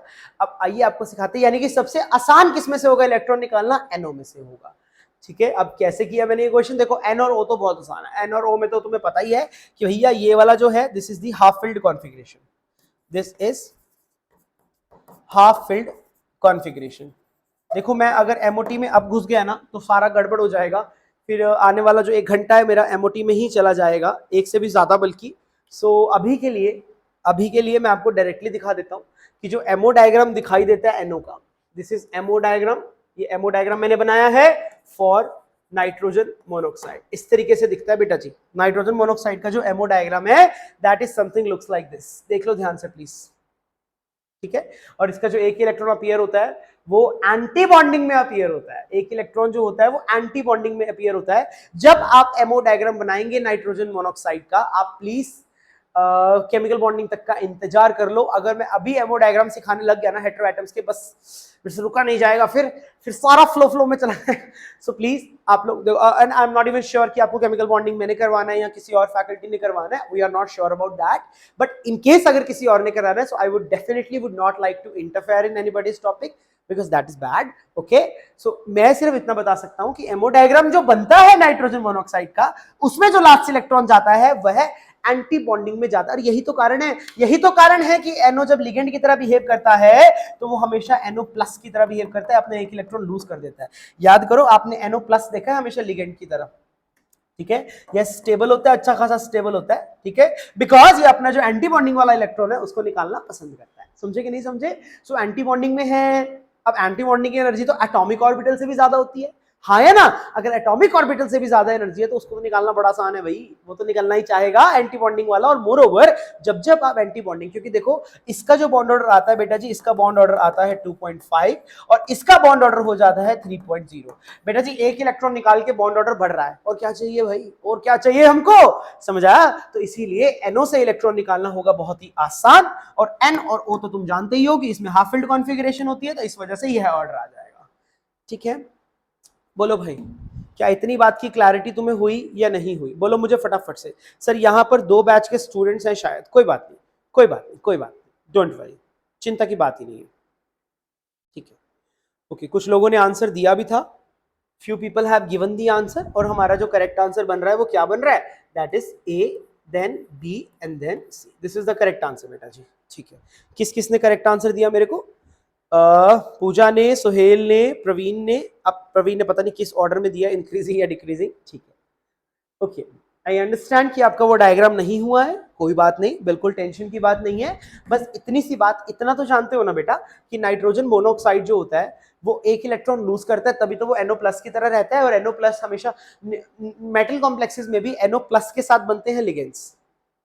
इज दिस क्लियर और नॉट क्लियर? ठीक है, सो बस इतनी सी बात आप ध्यान में रख लीजिए, क्योंकि एक इलेक्ट्रॉन जो इसका जो लास्ट इलेक्ट्रॉन होता है वह एक एंटी बॉन्डिंग मॉलिक्यूलर ऑर्बिटल होती है, यानी कि इस केस में इस वाले लास्ट इलेक्ट्रॉन को हम लोग क्या बोलते हैं, ये लास्ट ऑर्बिटल को क्या बोलते हैं हम लोग, लूमो। इसका जो लूमो होता है दैट इज पाई स्टार, ठीक है, इसीलिए उसको निकालना बहुत ही आसान होता है। ठीक है, सॉरी, लूमो भी यही है इसका, तो होमो भी यही है, सब कुछ यही है इसका, क्योंकि खाली भी है सब कुछ है। सो ये बात हम लिखते ही नहीं, फिर छोड़ो इसको, ठीक है ना। फिर वही बात है ना कि केमिकल बॉन्डिंग नहीं कर रहे अभी हम, तो उसके अंदर क्यों घुसे हम अभी? ठीक है, मेरे को बताओ, इतनी बात समझ में आएगी? सर एटम और मॉलिक्यूल का कैसे मिला दिया, मुझे नहीं आया। कोई बात नहीं ज्योति, मैं रिपीट करता हूँ बेटा, घबराने की बात ही नहीं है। मिलाया नहीं है मैंने, मिलाया नहीं है। देखो 3 स्पीशीज को आप इंडिविजुअली मान के चलो, एक नाइट्रोजन है, एक ऑक्सीजन है, और एक नाइट्रोजन मोनोऑक्साइड का मॉलिक्यूल है, ठीक है, इंडिविजुअल आइसोलेटेड मॉलिक्यूल है, अकेला मॉलिक्यूल है। अब मेरे को तीनों में से एक इलेक्ट्रॉन निकालना है, सही है। अब नाइट्रोजन और ऑक्सीजन में तुम भली भांति जानती हो कि नाइट्रोजन में ज्यादा दम लगेगा, why? You know the reason, because nitrogen has the half filled configuration, जिसकी वजह से उसमें से इलेक्ट्रॉन निकालना बहुत ही मुश्किल होता है। अब बात करते हैं उस मॉलिक्यूल की। अब मुझे पता है कि मॉलिक्यूल के पास, क्योंकि जो लेटेस्ट थ्योरी है बॉन्डिंग की that is MOT, molecular orbital theory. और मॉलिक्यूलर ऑर्बिटल थ्योरी ये मानती है कि जब एटम्स मिलके अपने नए मॉलिक्यूल्स को बनाते हैं तो जो एटॉमिक ऑर्बिटल्स हैं वह खत्म हो जाती हैं और नए प्रकार की ऑर्बिटल्स जन्म लेती हैं, और जो न्यूली फॉर्म्ड ऑर्बिटल्स होती है उनको बोला जाता है एमओ, यानी कि मॉलिक्यूलर ऑर्बिटल्स। और यह मॉलिक्यूलर ऑर्बिटल्स दो प्रकार की होती है, एक को बोलते हैं बॉन्डिंग मॉलिक्यूलर ऑर्बिटल, एक को बोलते हैं एंटी बॉन्डिंग मॉलिक्यूलर ऑर्बिटल। देखो बॉन्डिंग, एंटी बॉन्डिंग। सो बॉन्डिंग वाली कौन सी हो जाएंगी? बॉन्डिंग वाली होंगी लो एनर्जी वाली, एंटी बॉन्डिंग होगी हाई एनर्जी वाली। जब आप इसी तरीके से इसका डायग्राम बनाओगे एनओ का, क्योंकि आप एनओ से इलेक्ट्रॉन निकालना है ना, तो एनओ रो को इंडिविजुअल नहीं देखेंगे, इसके मॉलिक्यूल को देखेंगे। और जब मॉलिक्यूल को देखते हैं तो एटॉमिक ऑर्बिटल्स नहीं देखी जाती हैं, मॉलिक्यूलर ऑर्बिटल्स देखी जाती हैं। और अब देखो प्रॉब्लम क्यों आ रही है ज्योति, बिकॉज आप एनओ का एमओ डायग्राम यानी कि नाइट्रोजन मोनोऑक्साइड का मॉलिक्यूलर ऑर्बिटल डायग्राम आप नहीं बनाना जानती हैं, इस वजह से दिक्कत आ रही है। परंतु ये मैंने आप लोगों के लिए एक डायग्राम बना दिया है, इस डायग्राम को मद्देनजर रखते हुए, ये मैंने सिर्फ ऊपर ऊपर वाला बनाया, नीचे नीचे वाला मैंने भी छोड़ दिया है। इस डायग्राम को अगर आप देखेंगी तो आपको पता चलेगा कि लास्ट इलेक्ट्रॉन जो जा रहा है, थोड़ा सा वेट करो, थोड़ा सा पेशेंस रखो, आपको पता चलेगा कि लास्ट इलेक्ट्रॉन जो जा रहा है that is in the anti bonding orbital. अभी मैंने बताया एंटी बॉन्डिंग तो हाई एनर्जी की होती है, तो उसमें से इलेक्ट्रॉन निकालना क्या हो जाएगा? आसान हो जाएगा। एंड मोर ओवर देखो बॉन्ड ऑर्डर का फॉर्मूला भी आपने बचपन में पढ़ा होगा कि बॉन्ड ऑर्डर क्या होता है? Half of number of electrons in bonding minus number of electrons in anti bonding. यदि एंटी बॉन्डिंग से इलेक्ट्रॉन निकलेगा तो इलेक्ट्रॉन निकालने से अरे बॉन्ड ऑर्डर तो बढ़ेगा, and bond order is directly proportional to the stability. हाँ जी भाई, इज दैट क्लियर और नॉट क्लियर? बोलो, अभी क्लियर है? सर बहुत कंफ्यूजन सर, एट बहुत कंफ्यूजन। कोई कंफ्यूजन नहीं है सुहेल बेटा। अब अभी जो मैंने रिपीट किया, is this clear now? Sir अगर एटम्स का हाफ फिल्ड और फुल फिल्ड होगा और मॉलिक्यूल्स के बीएमओ से इलेक्ट्रॉन को निकालना होगा तो अच्छा, बहुत बढ़िया क्वेश्चन पूछा इसने तो, है ना। देखो बेटा जी, एग्जामिनर का ना मकसद ये नहीं होता कि बच्चों के मजे लिए जाएं, ये तो आप वही कर रहे हो, है ना। तो आपका जो क्वेश्चन आएगा ना वो बहुत ही रिलेटेड होगा, ठीक है, बहुत ही कंपैरेबल क्वेश्चन आएगा कि आपको क्लियरली एविडेंट होगा कि कैसे कैसे आ रहा है। आपका बात बिल्कुल सही है कि अगर मान के चलिए सर इसमें ये होता है, इसमें ऐसे तो कुछ भी हो सकता है, तो ऐसे क्वेश्चंस नहीं करते, फिर हम लोग डेटा पे डिपेंड करते हैं। ओके, बहुत ही जो जो कॉमन सेंस से हो जाएंगे क्वेश्चन वो वही पूछेगा, क्योंकि उसने आपका कॉन्सेप्ट देखना है, आपके मजे नहीं लेने। They don't expect you to remember the data, they only expect you to know the concept behind it. Okay, am I clear to you or not? किसका आई मोर होगा? आई थिंक आपको आपकी बात का जवाब मिल गया होगा पूजा यादव, ठीक है बेटा। हाँ जी सोहेल, अब बताओ आपको कंफ्यूजन क्लियर है? And Jyoti please you must also answer, is the confusion clear, and then only I shall proceed further, otherwise I'm going not going to go further। मेरा देखो मकसद है कि हर बच्चे का डाउट क्लियर होना चाहिए, ऐसे भगा भगा के पढ़ने का कोई फायदा नहीं है।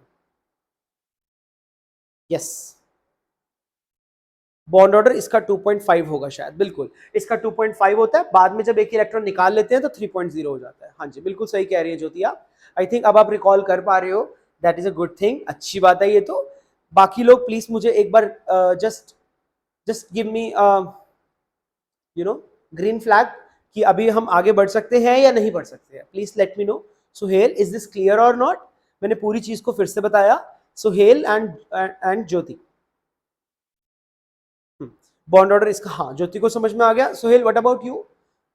क्लियर है सर, लेकिन पहले से पढ़ना पड़ेगा केमिकल बॉन्डिंग। हाँ देखो ऐसा नहीं है पढ़ना पड़ेगा, हाँ थोड़ा सा आइडिया एमओटी का होना चाहिए आप लोगों को, है ना। ऐसा भी नहीं है कि आपने कभी भी नहीं इसके बारे में जाना। और पिछले बैच में जब हमने ये किया था टॉपिक, तो हमने केमिकल बॉन्डिंग पहले ही कर दिया था, तब इसी वजह से मैंने क्वेश्चन भी डाला था। और ये क्वेश्चन इंपॉर्टेंट है भाई, आप कॉमन सेंस से भी कर सकते हो। और हाँ आपकी सारी शंकाएं दूर हो जाएंगी once you will do the chemical bonding, ठीक है। तब आप वहां पे इस कॉन्सेप्ट को इस बात से रिलेट करना कि सिर्फ और सिर्फ देखो केमिकल बॉन्डिंग से ज्यादा मकसद आप फोकस करो कि आयोनाइजेशन एंथैल्पी क्या चीज है, हमें इलेक्ट्रॉन को निकालना कहां से है, focus on that part. Okay ठीक है, सो दैट मीन्स क्लियर हो चुका है।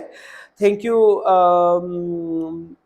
क्लियर है सर, ठीक है ठीक है, क्लियर हो गया, सभी को क्लियर है, गुड जॉब।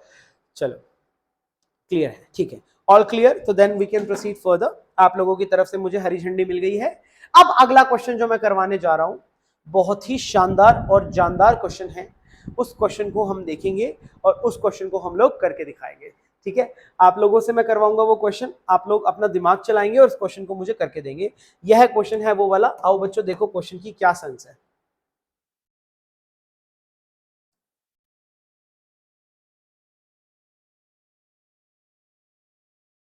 ये क्वेश्चन है बेटा जी, as you must see question बहुत ही आसान है। देखो क्वेश्चन में क्या कहता है, क्वेश्चन में हमसे बोलता है ये चार ऑप्शन ले लेते हैं, ये ए बी सी डी करके चार ऑप्शन है, बस ये चार ऑप्शन है, इसको ए मान लो, इसको बी मान लो, इसको सी मान लो और इसको डी मान लो।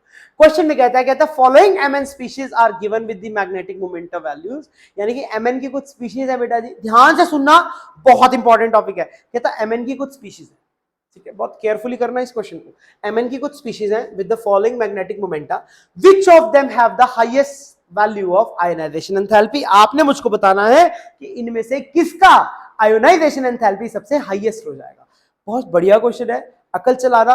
आपको देखो मैग्नेटिक मोमेंटा दिया हुआ है, अब मैग्नेटिक मोमेंटा की बदौलत आपको क्या मिलते हैं, अनपेड इलेक्ट्रॉन मिलते हैं। अब अनपेड इलेक्ट्रॉन की बदौलत आपको पता चल जाएगी ऑक्सीडेशन स्टेट, और वहां से आपको पता चलेगी इलेक्ट्रॉनिक कॉन्फ़िगरेशन, और वहां से आपका ये क्वेश्चन चालू होगा। ठीक है, मैंने आपको हिंट दे दिया है, you will have a minute to try this question. देखो चैलेंजिंग क्वेश्चंस करने में, देखो बेसिक बोरिंग क्वेश्चन तो कोई भी करा देगा तुमको कि चार स्पीशीज का कंपेयर आयन, ये सब नहीं कर रहे हम लोग।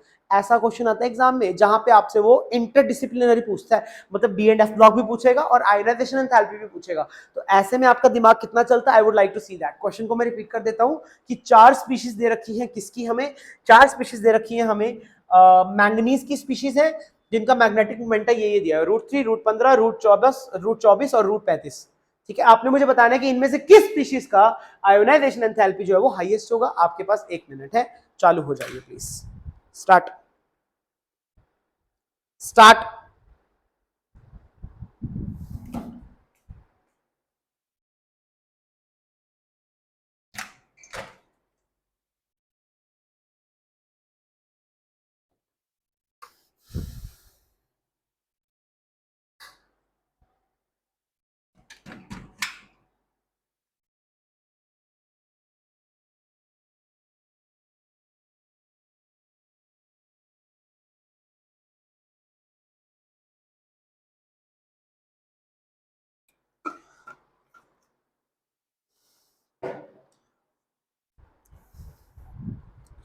ओके, √35। ओके, वीना जी का आंसर आया √35। आओ देखो भाई, इस क्वेश्चन में क्या आपने तिगड़म करना है, कैसे दिमाग लगाना है। √35 आपका आंसर आया है, मैंने सुन लिया है। आओ देखते हैं, √35 वीना बोलती है कि √35 आएगा सर। अब देखते हैं कि वीना जी ने दिमाग कैसे लगाया। ठीक है, √35 का क्या मतलब है। √35 का ये मतलब है, देखो अभी अभी हमने थोड़ी देर पहले पढ़ा था कि जो आयोनाइजेशन एंथैल्पी होती है that is directly proportional to the half filled और फुली फील्ड कॉन्फ़िगरेशन। हाँ या ना, है ना, बोलो भाई हाँ या ना, है ना। सो उसी हिसाब से वीना जी ने क्या सोचा, आइए इनकी सोच को एक बार हम थोड़ा सा, ओके। पूजा का आंसर ए आया है, सिमरन का आंसर ए आया है। Why Pooja and Simran, can you please tell me why the answer is A. ऐसा आपको क्यों लग रहा है, पहले मैं वीना जी के आंसर को एक्सप्लेन करता हूं कि उन्होंने क्या दिमाग लगाया। और ये जो वीना जी ने दिमाग लगाया ये कोई भी बच्चा लगा सकता है, सबके दिमाग में मोस्ट ऑफ द टाइम्स यही बात आती है। अब दिमाग कैसे लगाया इन्होंने सोचा कि हाँ यहां पर हमें दिख रहा है कि ये, अच्छा √3 का मतलब क्या होता है, √3 का मतलब होता है कि क्योंकि फॉर्मूला क्या होता है, √n+2, सो यानी कि √3 का मतलब है कि 1 अनपेड इलेक्ट्रॉन। करेक्ट है, अरे करेक्ट है, 1 अनपेड इलेक्ट्रॉन होने का मतलब है 1, ओनली 1। यहां पे √15 क्या मतलब होता है, √15 का मतलब क्या होता है बेटा जी, 4 अनपेड इलेक्ट्रॉन है, sorry 3 unpaired electron, sorry 3 unpaired electron है। √15 का ये मतलब होता है क्योंकि 3 × 5 हो जाएगा। √24 का मतलब क्या होता है, √24 का मतलब होता है कि हमारे पास कितने अनपेड इलेक्ट्रॉन है, 4 अनपेड इलेक्ट्रॉन है। और √35 का मतलब होता है कि हमारे पास 5 अनपेड इलेक्ट्रॉन है। अब 5 अनपेड इलेक्ट्रॉन का मतलब हो जाएगा कि Mn के अंदर D5 कॉन्फ़िगरेशन हो गया, अरे हाँ के ना। सो D5 कॉन्फ़िगरेशन के चलते हमारा जो आंसर आ जाएगा, क्योंकि D5 तो हाफ फील्ड कॉन्फ़िगरेशन है, अब हाफ फील्ड कॉन्फ़िगरेशन की तो आयोनाइजेशन एंथैल्पी ज्यादा होती है। इस वजह से वीना जी को लगा कि भैया आंसर हमारा क्या हो जाएगा, आंसर हो जाएगा √35। और कुछ लोगों को यहाँ पे ए आंसर लग रहा है, हाँ बिल्कुल। सुहेल आप फॉर्मूला बता रहे हो, फॉर्मूला तो बहुत बेसिक सी बात रह गई। वीना आपका आंसर बिल्कुल गलत है। अब देखो कैसे दिमाग लगाना है। आपने यहाँ पे ये सोचा कि देखो ज्यादातर बच्चे यहाँ पे √35 बोलेंगे, and but what should be the correct answer. आइए आपको एक्सप्लेन करते हैं, बहुत ही प्यारा क्वेश्चन है ये वाला, देखते हैं कि कैसे करना है। देखो बेटा जी, जैसे कि आपको पता चला कि इसके अंदर मेरे पास अनपेड इलेक्ट्रॉन एक है। आओ कंसेप्ट को मैं समझा देता हूं कि क्या कंसेप्ट लगेगा। देखो यहां पे मेरे पास n का वैल्यू 1 आ गया। फॉर्मूला म्यू का फॉर्मूला क्या लगेगा, under root of n, n+2। यहां पे n क्या होता है, n is the number of unpaired electrons, unpaired electrons. सही है। सो अब अगर मान के चलो √3 आ रहा है तो यानी कि अनपेड इलेक्ट्रॉन कितने हुए, 1 हुआ। अनपेड इलेक्ट्रॉन 1 मतलब 3d1। अब 3d1 का मतलब क्या हुआ, देखो आधी से ज्यादा जनता यहीं से क्वेश्चन कर लेती है। ये 3d1 हो गया, ये 3d3 हो गया, ये 3d4 हो गया, 3d5 हो गया। कुछ मूर्ख व्यक्तियों को यही लगता है कि 3d5 हो गया तो भैया हाफ फील्ड होगी, अब इसमें से इलेक्ट्रॉन निकालना बड़ा मुश्किल है। बस वहीं पे उनकी नैया डूब जाती है और क्वेश्चन गलत हो जाता है। अरे भाई, ये जो हाफ फील्ड तुम इतनी ज्यादा प्रायोरिटी देते हो ना हाफ फील्ड और फुल फील्ड वाली बात को, कि बाकी के सारे फैक्टर्स तुम्हारे लिए कबाड़ा हो जाते हैं। इसीलिए मैंने सबसे पहले आपको लिखवाया था। देखो जिस ऑर्डर में मैं फैक्टर्स लिखवाता होता हूं ना, उसी ऑर्डर में अप्लाई करते होते हैं। आओ देखो मैंने किस ऑर्डर में लिखवाया, directly proportional to Z effective सबसे पहले, देन प्रिंसिपल क्वांटम नंबर का effect, then half filled configuration and then penetrating power. इसी ऑर्डर में ही चेक करते हैं बेटा जी। अब यहां पर देखो, अगर जिन बच्चों को आंसर यहां पर लगता है कि √35 होना चाहिए था, उन्होंने सोचा हाँ इसमें कोई दो राय नहीं है कि यस ये हाफ फील्ड कॉन्फिगरेशन है भाई, इसमें कोई दिक्कत नहीं है, yes this is half filled configuration. But half filled configuration को मैंने 10 बार समझा लिया कि point 3 and 4 is valid for the adjacent atoms. Manganese को किससे कंपेयर कर रहे हैं ये करते वक्त, इज दैट क्लियर और नॉट। सो यहां पर आप ध्यान देंगे कि अगर पहला चीज क्या था, पहला चीज था कि जेड इफेक्टिव। आप देखो अगर मान के तो इसमें कोई हाफ फील्ड नहीं है, लेकिन यहां पे मैंगनीज के ऊपर ऑक्सीडेशन स्टेट देखना +6, यहां पे +4, यहां पे +3, यहां पे +2। एक बार मैंगनीज पे चाहे +6 है, एक बार मैंगनीज पे चाहे +2 है। अपनी दिमाग चला के बताओ कि किस में से इलेक्ट्रॉन निकालना मुश्किल होगा, +2 वाले में से या +6 वाले में से, किस केस में इफेक्टिव न्यूक्लियर चार्ज ज्यादा है? खुद सोचो, खुद सोचो, तो मुझे खुद बताओ, बताओ। है ना सोचने वाली बात, है ना, कर रहे हो ना, अप्रोच गलत यूज कर रहे हो ना। सो यहां पर साफ साफ हम लिख सकते हैं कि इसमें highest value of Z effective, highest Z effective, जिसकी वजह से हमें ये सब देखने को मिला। And what is the correct answer, A is the correct answer. ठीक है। So I hope and Veena ने मुझे बोल दिया, आई थिंक वीना की तरह और भी लोगों ने सोचा होगा। ठीक है।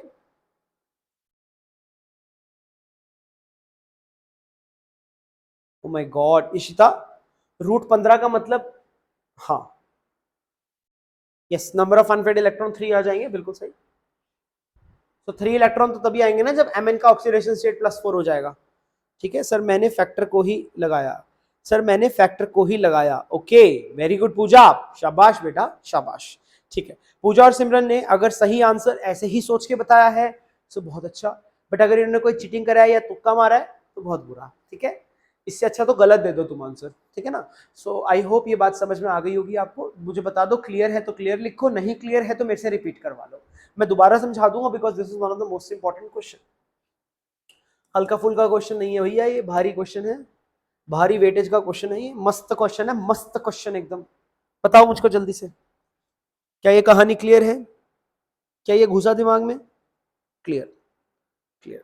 ठीक है भी ना, ठीक है बच्चे, चलो आगे बढ़ते हैं अब हम। So let's move on to the next question.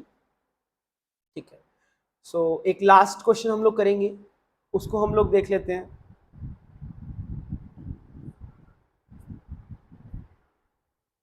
ठीक है, अगला क्वेश्चन है हमारे पास,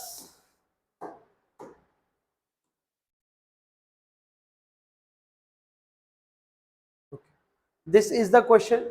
अब देख लो कैसे करेंगे इस क्वेश्चन को हम लोग।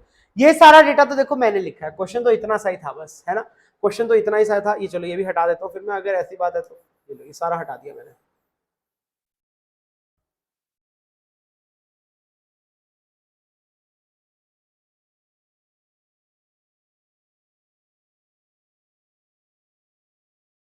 देखो this is the only question.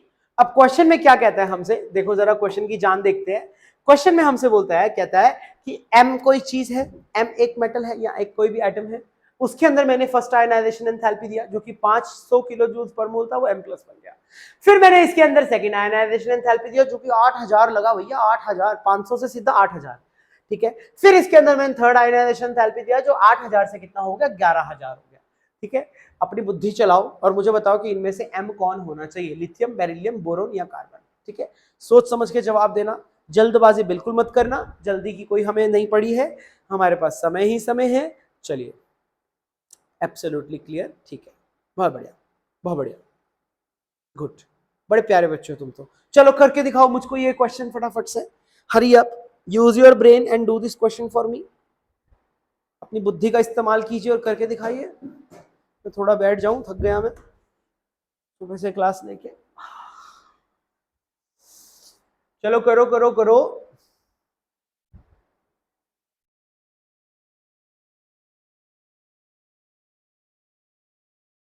Oh, timer तो लगाया नहीं मैंने, टाइमर लगा दूं? खड़े होना पड़ेगा, सारा दिन थोड़ी ना देंगे तुमको।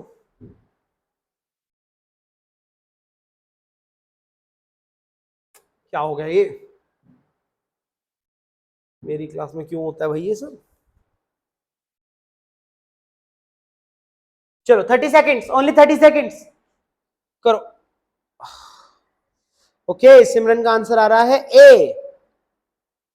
और कोई प्राणी सिमरन मलिक के अलावा और कोई व्यक्ति जिसका आंसर ए आ रहा हो, या बी या सी या D, whatever, any answer would you like to give me? Tell me fast.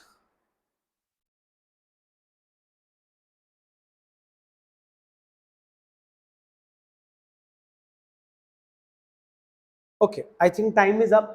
चलो देखते हैं कि हमारा क्या करेक्ट आंसर आना चाहिए।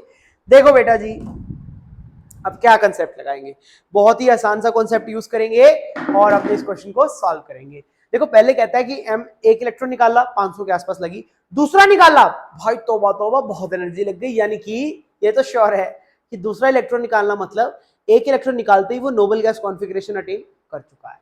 इतनी बात तुमने पकड़ ली तो बस तुम्हारी कंफ्यूजन यहाँ पे दूर हो गई। अब देखो कैसे करें। और फिर तीसरा इलेक्ट्रॉन निकाला तो ऑब्वियसली ज्यादा लगेगी, बट बहुत ज्यादा गैप नहीं है। देखो यहां से यहाँ गए 7,500 का गैप है, यहां से यहाँ गए 3,000 का गैप है, नॉट वेरी हाई गैप। तो बस अब इसमें देखिए कंसेप्ट कैसे लगाएंगे हम लोग, आओ देखो। सबसे पहले कॉन्फ़िगरेशन लिख लेते हैं, उससे समझना थोड़ा आसान हो जाएगा। ये 1s2 में से एक निकाला, ये 1s2 में से एक निकाला, 1s2 हो गया। अब 1s2 में से एक निकालेंगे तो भैया बहुत एनर्जी चाहिए होगी।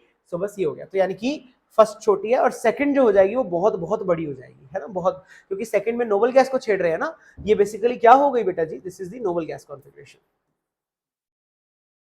यह एक नोबल गैस कॉन्फ़िगरेशन हो गई बच्चों, ठीक है। तो उसको छेड़ रहे हैं तो ये वैल्यू बहुत बढ़ जाएगी, सही है। अब यहां पर बाकी भी देख लो, किसी भी केस में ऐसा नहीं हो रहा कि सेकंड वाली निकालने के लिए बहुत कठिन हो रहा हो। देखो यहां पर अगर हम सेकंड निकाल रहे हैं बेरिलियम के केस में, तब भी कोई दिक्कत नहीं है, 2s1 वाला निकल रहा है। इस केस में से निकाल रहे हैं तब भी ज्यादा परेशानी वाली बात नहीं है, क्योंकि 2s2 वाला निकल रहा है। और इस केस में तो कोई दिक्कत ही नहीं है, 2p1 वाला निकल रहा है, ठीक है। तो मैंने बताया कि सेकंड सेकंड सेकंड सबका second second second second electron निकालने पे क्या क्या चेंजेस आ रहे हैं, सो हमारा उस हिसाब से करेक्ट आंसर बैठेगा बेटा लिथियम। बिल्कुल सही सिमरन मलिक, अगर आपने ऐसे ही सोचा है, परफेक्ट सोचा है, ठीक है। बाकी लोग जिनको जिनको नहीं आया दिमाग में, आई होप अभी समझ में आ गया होगा। जब भी ऐसा आ जाए एंड आपको पूछा जाए कि जंप कहाँ आएगा, फर्स्ट से सेकंड में, सेकंड से थर्ड में, थर्ड से फोर्थ में, तो हमेशा write down the electronic configuration and then do your answer. It is always advisable to do the configuration first and then check, ठीक है। तुक्के मत बजाना वहां पे, ठीक है। ए ए ए ए ए कार्बन, कार्बन लग रहा है, कार्बन, है राम। ज्योति, सचिन, ज्योति, चलो चलो सचिन को तो क्लियर हो गया। ज्योति, ज्योति जी, ज्योति, ज्योति, बताओ जल्दी से, क्लियर है कि मैं रिपीट करूं? तुम्हें पता नहीं क्यों कार्बन लग रहा है। सबको, सिमरन को क्लियर है, पूजा को क्लियर है, सचिन को क्लियर है, इशिता क्लियर, ओके, सिमरन भी को भी क्लियर है, प्रवीण को भी क्लियर है। ज्योति, आप जब तक मुझे नहीं बताओगी कि क्लियर है कि नहीं है तो मैं आगे नहीं बढ़ूंगा, ठीक है। ज्योति हम बताएगी तो हम देख लेंगे। इसी के साथ बेटा जी आयोनाइजेशन एंथैल्पी 1 घंटे में हमारा खत्म होता है, 1 घंटा 10 मिनट लग गया। सो आई होप समझ में आ गया होगा, आई होप सारी समस्याएं दूर हो गई होंगी। क्या मैं आगे बढ़ूँ अब? शैल आई प्रोसीड फर्दर? है भाई, चले आगे, ठीक है। जवाब ही नहीं दे रही ज्योति, नाराज हो गई लगता है मुझसे, ठीक, कोई बात नहीं। Okay, let's move on to the next topic. अगला टॉपिक बेटा जी जो मैं आप लोगों के साथ लेना चाहता हूं, that is called as electronegativity. ठीक है, और फिर इलेक्ट्रोनेगेटिविटी के बाद लास्ट में हम लोग क्या लेने वाले हैं, लास्ट में बात करेंगे इलेक्ट्रॉन एफिनिटी की भी। यस, लास्टली बात कर लेंगे इलेक्ट्रॉन एफिनिटी की। इलेक्ट्रॉन एफिनिटी छोटा सा ही है, इलेक्ट्रोनेगेटिविटी बहुत इंटरेस्टिंग है। मैं इलेक्ट्रोनेगेटिविटी के बारे में खूब चर्चा करना चाहता हूं, आओ देखते हैं व्हाट इज दिस इलेक्ट्रोनेगेटिविटी। देखो अगला टॉपिक है हमारा ये हमारी क्लास का, इसको हम लोग एक्स से चाय से रिप्रेजेंट करते हैं, पॉलिंग के स्केल पे चाय से रिप्रेजेंट करते हैं, इस सिंबल को CHI बोलते हैं। ठीक है, नॉट एन इनहेरेंट प्रॉपर्टी, मतलब क्या है, यह एक इनहेरेंट प्रॉपर्टी नहीं होती, मतलब इंडिविजुअल एटम की इलेक्ट्रोनेगेटिविटी की कोई बात ही नहीं करनी है। वैसे अगर बहुत ही सिंपल भाषा में बोला जाए तो इलेक्ट्रोनेगेटिविटी है क्या भला, है क्या चीज? सो कहता है एबिलिटी, हाँ चलो शुक्र है, ज्योति का मैसेज आ गया, बस अब हमारी क्लास सक्सेसफुल होगी। ठीक है, so what I am trying to say is कि आपने इस बात का ध्यान रखना बेटा जी कि इलेक्ट्रोनेगेटिविटी जो है वो इनहेरेंट प्रॉपर्टी नहीं है, not an inherent property, clearly लिखा है। It is only studied when an atom forms a compound, मतलब एटम को इंडिविजुअली नहीं पढ़ा होगा तब हम इलेक्ट्रोनेगेटिविटी की बात ही नहीं करते हैं, उसको बॉन्डेड स्टेट में पढ़ा होना होगा। ठीक है, और इलेक्ट्रोनेगेटिविटी होती क्या है, जब मेरा एक एटम बॉन्डेड स्टेट में पड़ा है, जैसे मैं एक एटम हूं, मेरे सामने एक एटम है, हमारे बीच में एक बॉन्ड पेयर ऑफ इलेक्ट्रॉन है, तो इलेक्ट्रोनेगेटिविटी क्या होती है, मैं अगर मेरी इलेक्ट्रोनेगेटिविटी की बात करेंगे तो मेरी इलेक्ट्रोनेगेटिविटी का मतलब है मेरी क्षमता, मेरी कितनी क्षमता है कि मैं उस बॉन्ड पेयर को या शेयर्ड पेयर को अपनी ओर खींच पाऊं, that is called as electronegativity. समझ में आ गया? So it is the relative property. पहली बात, जैसे HOF में अगर मैं एग्जांपल दूं तो H की सबसे कम है, O की ज्यादा, फिर F की उससे भी ज्यादा। ठीक है, इस बात को भूलना मत कि यह एक रिलेटिव प्रॉपर्टी होती है। पेन कहां है मेरा? ओके, यह एक रिलेटिव प्रॉपर्टी होती है। ठीक है, और इसका डेफिनेशन भी हो जाएगा, चलो देखते हैं डेफिनेशन मेरा क्या हो जाएगा। ओके, यहां तक समझ में आया कि नहीं आया? सो मैं लिख देता हूं यहां पे definition, the tendency of an element to attract the shared pair of electrons, ठीक है, बॉन्डेड स्टेट में ही बात करते हैं हम इलेक्ट्रोनेगेटिविटी की, अदरवाइज नहीं करते हैं। अब देखो बेटा जी अगला टॉपिक है हमारा स्केल्स ऑफ इलेक्ट्रोनेगेटिविटी। इलेक्ट्रोनेगेटिविटी के विभिन्न स्केल्स होते हैं, आइए इन स्केल्स की एक बार चर्चा करते हैं। सबसे पहला स्केल होता है अपना पॉलिंग स्केल। ठीक है, पॉलिंग स्केल होता है, पॉलिंग स्केल पे ध्यान रखना है कि F की इलेक्ट्रोनेगेटिविटी 4.0, हाइड्रोजन की 2.1, इसी के अंदर इर्द गिर्द सारा करता है। जैसे मान के चलो कैसे निकालते हैं, ए बी मान के चलो एक मॉलिक्यूल ले लिया मैंने, so electronegativity of A minus electronegativity of B is equals to root of delta. यहाँ पे डेल्टा हमारा इलेक्ट्रॉन वोल्ट पर एटम में होता है, ध्यान रखिएगा इस बात का। ठीक है, और इलेक्ट्रॉन वोल्ट पर एटम का ध्यान रखना है कि डेल्टा बेसिकली क्या हो जाएगा, if I talk about delta, so delta यहाँ पे कुछ भी नहीं है, डेल्टा क्या है अभी मैं बताता हूं, ये भी एक प्रकार की एनर्जी होती है। देखो उसके लिए हमें थोड़ा सा आगे बढ़ना पड़ेगा, तो क्वेश्चन मॉडिफाई हो जाएगा, मतलब हमारी इक्वेशन जो है वो मॉडिफाई हो जाएगी, क्योंकि इस बार जो हमने डेल्टा लिया है that is in electron volt पर एटम, बट ये देखो तो सारा का सारा थ्योरेटिकल पार्ट है, एक बार देख लो इसको भी। अब इलेक्ट्रॉन वोल्ट पर एटम को अगर मेरे को चेंज करना है किसके अंदर, मैं चेंज करना चाहता हूं इसको, it should be in kilo calories per mole, तो बस साथ में 0.208 आ जाता है। ठीक है, और अगर जूल्स में करना चाहते हैं तो 0.102 आ जाता है। ये जो डेल्टा है यहाँ पर, इस डेल्टा को मैं कहता हूं रेजोनेंस एनर्जी। ठीक है, समझे कि नहीं समझे? This particular delta is called as resonance energy. Let's take 3 species. अगर मान के चलो अगर मुझे डेल्टा फाइंड आउट करना है तो मैं डेल्टा कैसे फाइंड आउट करूंगा, अब 3 स्पीशीज लेनी पड़ेगी बेटा। कैसे चूज करी 3 स्पीशीज, क्योंकि ए बी मॉलिक्यूल है ना, सो ए बी मॉलिक्यूल का एक मॉलिक्यूल ले लेंगे ए का, एक ले लेंगे बी का, और एक ले लेंगे ए बी का। माइंड इट, ये सारा कुछ पॉलिंग ने करके दिखाया था, तो भूलना मत। 3 मॉलिक्यूल्स लिए हमने A B and B B. So delta हम लोग इस तरीके से डिफाइन करते हैं, energy of A minus root of energy of A multiply by energy of B B. इस तरीके से हम लोग इजीली अपना डेल्टा फाइंड आउट कर सकते हैं। Once you have find out the delta, बस डेल्टा का रूट लेंगे, आपको आपकी वैल्यूज मिल जाएंगी, यानी कि you can get the difference over there. हाँ जी भाई बोलो फटाफट से। ठीक है, अब यहाँ पे ये जो E है, E is nothing but the bond dissociation energy.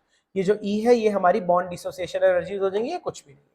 ठीक है, ये हमारा पॉलिंग स्केल था। आई होप पॉलिंग स्केल दिमाग में घुस गया होगा, कुछ भी नहीं है पॉलिंग स्केल, सारा कॉन्सेप्ट क्लियर है भाई। पॉलिंग स्केल का, पॉलिंग स्केल इस इक्वेशन पे बेस्ड है और कुछ भी नहीं है। नेक्स्ट स्केल हम लोग बात करेंगे मुलिकन स्केल। ये देखो, ये थोड़ा सा फैक्ट बेस्ड चीजें हैं, इनको करना पड़ेगा। एक बार ये छोटे सा बोरिंग टॉपिक निकल जाए, फिर हम लोग एकदम धासु धासु बातें करेंगे, धूम मचा देंगे, ठीक है। तब तक के लिए यहां तक किसी को कोई शंका है, कोई डाउट है तो प्लीज आस्क और आई शैल प्रोसीड। अच्छा, ओके ओके ओके, ठीक है ज्योति, ठीक है। आई थॉट कि तुम नाराज हो गई हो मेरे से, ठीक है भाई। ज्योति कह रही है कि उसकी लाइट जा रही है तो इसीलिए कनेक्शन मिस हो रहा है वाईफाई का, और कोई बात नहीं है, कोई नाराजगी वाली बात नहीं है, ठीक है, अंडरस्टूड। ठीक है जी, आपको मेरी बात समझ में आई कि नहीं आई? सबसे पहला स्केल हमने किया पॉलिंग स्केल। पॉलिंग स्केल के बाद अब हम दूसरा स्केल जानेंगे इलेक्ट्रोनेगेटिविटी का, that is called as Mulliken scale. आओ देखो, मुलिकन स्केल क्या कहता है? कहता है अगर आपको इलेक्ट्रोनेगेटिविटी चाहिए तो आई क्या होता है? Ionization enthalpy. E is electron affinity. यहां मैं लिख देता हूं दोनों का क्या मतलब है। यहां पे आई से इसका मतलब है, आई का मतलब हो जाएगा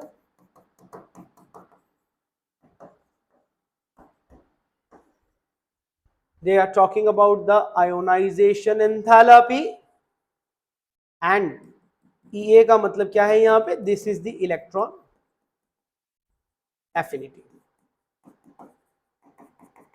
ठीक है। Electron affinity and ionization enthalpy. अगर अगेन मॉडिफिकेशन करनी है तो भाई बस 23.06 का फैक्टर एक्स्ट्रा आ जाएगा, कुछ भी नहीं बेटा, सेम टू सेम है, ठीक है। और अगला स्केल है हमारे पास एलरेड-राशोव स्केल। इसे स्पेलिंग गलत लिख दिया है यहां पे।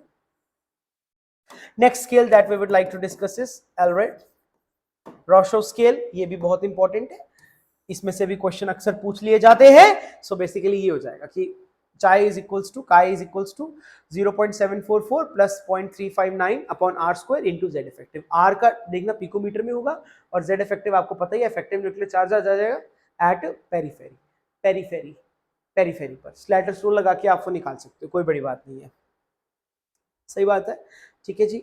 आई होप ये बातें आपको समझ में आ गई होंगी। देखो जी, ये तीनों के तीनों स्केल्स हमारे बहुत इंपॉर्टेंट थे। इन तीनों स्केल्स का आपसे ध्यान रखना, क्योंकि न्यूमेरिकल फंसा सकता है, तो फंसना मत बेटा। ये तीनों स्केल्स का आपको एकदम न्यूमेरिकल डेटा याद होना चाहिए, याद करो, रट लो, ठीक है, कहीं लिख के चिपका लो, ठीक है ना। ओके, सो तीनों स्केल एक बार मैं सामने लिख देता हूँ कौन कौन से थे। सबसे पहला था हमारा पॉलिंग, नंबर 1 पॉलिंग। नंबर 2 पे कौन था? मुलिकन।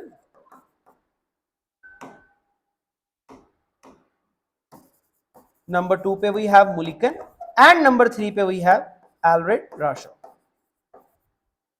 एलरेड-राशोव। ये तीनों स्केल्स आप ध्यान में रख लेना। लर्न, मैं लिख देता हूं टू लर्न, इनको लर्न करना है आप लोगों ने, ठीक है। आइए अब चलते हैं अपने मस्त टॉपिक पे। ये हमारा बढ़िया टॉपिक है। यहां पर हम लोग देखो आज इलेक्ट्रोनेगेटिविटी पढ़ेंगे ना, एकदम इलेक्ट्रोनेगेटिविटी का डायनामिक रूप से पढ़ेंगे। सर पॉलिंग स्केल समझा दीजिए। सर थोड़ा स्लो, ओके ओके, थोड़ा स्लो चले, ठीक है। मैं चाह रहा था कि आज हमारा लेक्चर कंप्लीट हो जाए, बट कोई बात नहीं, आप लोग थोड़ा सा और चाहते हो डिटेल में, तो कोई बात नहीं। एक बार मैं पॉलिंग स्केल थोड़ा सा और बता देता हूँ। देखो बेटा जी, पॉलिंग स्केल हमारा पहला स्केल है। पॉलिंग स्केल ही जनरली हम लोग यूज करते हैं जब जब हम इलेक्ट्रोनेगेटिविटी की बातें करते हैं, ठीक है।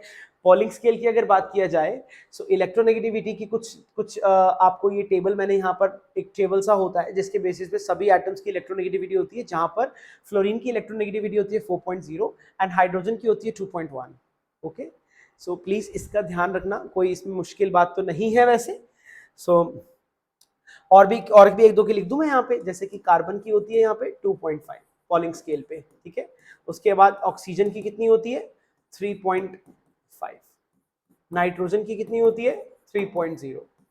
क्लोरीन की कितनी होती है? 3.0, ठीक है। ये कुछ डेटा मैंने लिख दिए हैं, सो प्लीज इनको आप लोग याद कर लो, आपके काम आएगा, कोई मुश्किल तो है नहीं इसके अंदर। बोलो भाई, याद कर लोगे? कर लेना इसको, ठीक है। अब पॉलिंग स्केल क्या कहता है कि अगर आपको कभी भी इलेक्ट्रोनेगेटिविटी का डिफरेंस निकालना होता है, तो आप इस तरीके से निकाल सकते हो, ठीक है। यानी कि difference of electronegativity of A minus B is equals to the root of delta. Now what is this delta? यहां पे मैं बता देता हूं कि ये जो डेल्टा होता है, this is my resonance energy. इसको हम लोग रेजोनेंस एनर्जी के नाम से जानते हैं। और ये जो डेल्टा होता है, अब इस डेल्टा के अंदर इसको निकालने का तरीका क्या होता है? इसको निकालने का तरीका होता है कि आपको तीनों की बॉन्ड स्ट्रेंथ चाहिए होती है, ए की, ए बी की और बी बी की, ठीक है। सो ये तीनों की बॉन्ड स्ट्रेंथ को इस फॉर्मूला में इनपुट करते हैं और हमें डेल्टा मिल जाता है। And once you have obtained the delta, बस बात ही बन गई। जैसे ही आपको डेल्टा मिलेगा, you will put the value over here, तो आपको दोनों की इलेक्ट्रोनेगेटिविटी का डिफरेंस आ जाएगा। मतलब एक चीज दी होगी दूसरा पूछेगा, मतलब समथिंग लाइक दैट ओनली। हाँ जी भाई बोलो, क्लियर है पॉलिंग स्केल के नहीं? ठीक है, ओके, ठीक है, ठीक है। सुहेल, क्या आपको क्लियर हो गया पॉलिंग स्केल? ठीक है, ओके। अब यहाँ पे एलरेड के स्केल की बात कर रहे हैं आप लोग। सो कहता है एलरेड के स्केल में, हाँ यस यस बिल्कुल सही बोल रहे हैं। नहीं, एलरेड के स्केल में अगर ये वाला स्केल आप यूज कर रहे हैं तो the radius is in picometer, picometer में होगा इशिता, पिकोमीटर में। सर एलरेड का फॉर्मूला जो है उसमें R इक्वल्स टू एंस्ट्रॉम में होगा ना सर? नहीं बेटा, इट इज इन पिकोमीटर। देखो मैंने नोट्स में सारी बात लिख दी है कि कहाँ पे एंस्ट्रॉम होगा, कहाँ पिकोमीटर होगा, कहाँ इलेक्ट्रॉन वोल्ट होगा, किलो कैलोरीज होगा, किलो जूल्स होगा। I have written all of it, okay. You will get this file, चिंता मत करो भाई। आप नोट साथ साथ बना रहे हो, वेल एंड गुड, बट नहीं बना रहे हो, आई थिंक आप साथ साथ बना रहे हो तभी आप चाह रहे थे कि मैं स्लो स्लो बताऊं, but this is more like theoretical part, ठीक है, it is more like theoretical. इसमें से आया आया ठीक है, नहीं आया तो प्रोबेबली नहीं भी आता है इसमें से, है ना? सो आई थिंक ये क्लियर है। चलो क्लियर हो गया अब आपको यहाँ तक, ओके। चले आगे, चले आगे चले। अब सबसे मेन टॉपिक पे आ जाते हैं। देखो क्योंकि हम लोग इनऑर्गेनिक पढ़ रहे हैं, इनऑर्गेनिक के टीचर है हम तो इस पे ही फोकस करेंगे, वो तो फिजिकल वाले करते हैं। देखो फैक्टर्स अफेक्टिंग द इलेक्ट्रोनेगेटिविटी। अब हम यहाँ पे फैक्टर्स की बात करेंगे जो कि इलेक्ट्रोनेगेटिविटी को अफेक्ट करेगा। सबसे पहला फैक्टर, सबसे प्यारा फैक्टर आप जानते ही हैं, that is the Z effective, ठीक है। जेड इफेक्टिव ज्यादा होगा, then positive oxidation state, and then percentage S character. ये बहुत ही इंपॉर्टेंट टॉपिक है इलेक्ट्रोनेगेटिविटी से रिलेटेड, और इसकी बहुत सी एप्लीकेशंस हैं जो कि आप लोग एनकाउंटर करते हैं। आइए उन एप्लीकेशंस को एक बार हम लोग नजर डालते हैं। हाँ जी भाई बोलिए, चले आगे बढ़े। सो इलेक्ट्रोनेगेटिविटी एक बहुत ही प्यारा कॉन्सेप्ट है बच्चों, इलेक्ट्रोनेगेटिविटी को हल्के में मत लेना, ठीक है। आओ देखते हैं, आगे देखते हैं, ठीक है। चलो आगे देखते हैं। अब यहाँ पे जैसे कि अब हमारे पास एक क्वेश्चन आ गया। पहला क्वेश्चन हमसे बोलता है, देखो बड़ा ही इजी क्वेश्चन है पहला। तो पहला क्वेश्चन हमसे बोलता है, चलो मैं थोड़ा सा आपसे पूछ लेता हूँ कि क्या क्या इसके आंसर्स आ जाएंगे। इसको एक हटा देते हैं, इसको भी एक हटा देते हैं। सो देखो जी, हमारे पास यहाँ पे पहला क्वेश्चन बोलता है, कहता है compare the electronegativity of sulphur in the following. बड़ा इजी है, अरे बड़ा इजी है। यहाँ पे सल्फर +2 में है, +4 में है, +6 में है। सो बस आंसर आपको मिल जाएगा, सबसे ज्यादा सी का, देन बी का, देन ए का। सिमिलरली फॉर द मैंगनीज के कंपाउंड्स, यहाँ +2 +3 +4 +5, इसी ऑर्डर में आंसर आ जाएंगे। ये देखो बेटा जी, ये आपके आंसर्स हो गए कुछ इस प्रकार। ये पहला जो है वो सिर्फ और सिर्फ ऑक्सीडेशन स्टेट्स के बेसिस पे है। यदि पॉजिटिव ऑक्सीडेशन स्टेट ज्यादा होगा तो उस एटम का जो इलेक्ट्रोनेगेटिविटी है वो ज्यादा होगा। हाँ जी भाई बोलो, इज दैट क्लियर और नॉट? बताओ मुझको फटाफट से, क्या ये कहानी क्लियर है कि नहीं है? ऑक्सीडेशन स्टेट उसका ज्यादा हो जाएगा, ठीक है, कोई मुश्किल बात नहीं है इसके अंदर। आइए अगले क्वेश्चन की तरफ मूव करते हैं। Next question that we would like to take is this one, देखो जरा ध्यान से भाई।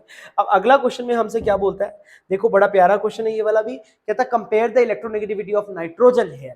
अब यहाँ पे एस कैरेक्टर का गेम पलटेगा बेटा जी। देखो ध्यान से सुनना, ये वाला होता है मेरे पास अमीन, अमीन होता है, अमीन में नाइट्रोजन होता है, बिल्कुल सारे सिंगल सिंगल बॉन्ड है। यहाँ पे इलेक्ट्रोनेगेटिविटी होती है इसकी 3.01, यानी कि 3.001 के आसपास है। जैसे ही मेरा अमीन इमीन में बदलता है, ये देखो ये अमीन है, ये इमीन है। इमीन तब बोलते हैं बेटा जी जब हमारे पास सी के साथ में डबल बॉन्ड एन आता है, ठीक है। अब यहाँ पे डबल बॉन्ड एन आया, यानी कि हाइब्रिडाइजेशन मेरी sp2 हो गई है। sp2 का मतलब है कि इलेक्ट्रोनेगेटिविटी बढ़ गई है, और बढ़ के हो चुकी है 3.9, ठीक है। और अगर मेरा इमीन कन्वर्ट होता है नाइट्राइल में, यानी कि सी के साथ अब ट्रिपल बॉन्ड एन है, इलेक्ट्रोनेगेटिविटी बच्चों 4.9 के आसपास पहुंच जाती है। वेरी वेरी हाईली इलेक्ट्रोनेगेटिव, यानी कि फ्लोरीन से भी ज्यादा highly electronegative. Is that clear और नॉट? इज दैट क्लियर और नॉट? ठीक है। सो बगल अगर मान के चलो बेटा, अगर मान के चलो इसको हम इस तरीके से ऑब्जर्व करते हैं, तो इसका जो इलेक्ट्रोनेगेटिविटी हो जाएगा वो फ्लोरीन से भी हाई हो जाएगा। समझ आ रही है बात कि नहीं आ रही है? Am I clear to you और नॉट? ठीक है, ठीक है। अब देखो, अब आपने सुना होगा कि एक आयन होता है हमारा अमाइड, अमाइड दोनों को अमाइड कहते हैं। देखो RCONH2 ये फंक्शनैलिटी भी अमाइड है, और NH2- को भी अमाइड ही कहते हैं। ये दोनों, ये ऑर्गेनिक वाला अमाइड है, ये इनऑर्गेनिक वाला अमाइड है। ये बस मैंने एक फैक्ट बताया था छोटू सा, ध्यान रखना, ठीक है। दोनों का नाम अमाइड होता है, बस एक ऑर्गेनिक वाला अमाइड है। पता नहीं इन्होंने सेम ही नाम क्यों रखा हुआ है, इतने सारे नाम तो कुछ भी बोल देते हैं, और बट दोनों को ही अमाइड अमाइड बोलते हैं। और NH3 आपका अमोनिया होता है, ठीक है। सो ये पॉइंट बहुत ही ज्यादा इंपॉर्टेंट है। इमीन की केमिस्ट्री तो बहुत ज्यादा इंटरेस्टिंग होती है, ठीक है। इमीन तो बहुत ही बढ़िया केमिस्ट्री शो करता है। इमीन में जैसे हम पानी मिलाते हैं, यह सब कुछ टूट जाता है, ठीक है। हमारे टीचर एक ट्रिक बताते थे, क्या ट्रिक होती थी? इमीन हुआ पानी में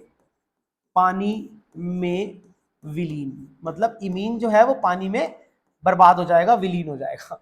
एक छोटी सी ट्रिक बताया करते थे, बट अगेन ऑर्गेनिक केमिस्ट्री अभी नहीं घुसेंगे उसके अंदर, थोड़ी सी ऑर्गेनिक का टच करेंगे, जरूरी है भाई, थोड़ी सी ऑर्गेनिक का टच करते चलेंगे। और बहुत ही बढ़िया मैं आज आपसे क्वेश्चन पूछूंगा, देखते हैं आप लोग आंसर कर पाओगे या नहीं कर पाओगे। बोलो बच्चों, यहां तक समझ में आया कि नहीं आया? अब जो मैं कॉन्सेप्ट्स बताने जा रहा हूं ना इलेक्ट्रोनेगेटिविटी के, वो एकदम आपकी दुनिया हिला देंगे। बहुत तगड़े कॉन्सेप्ट्स में बताने जा रहा हूं for the electronegativity. Are you guys ready for that?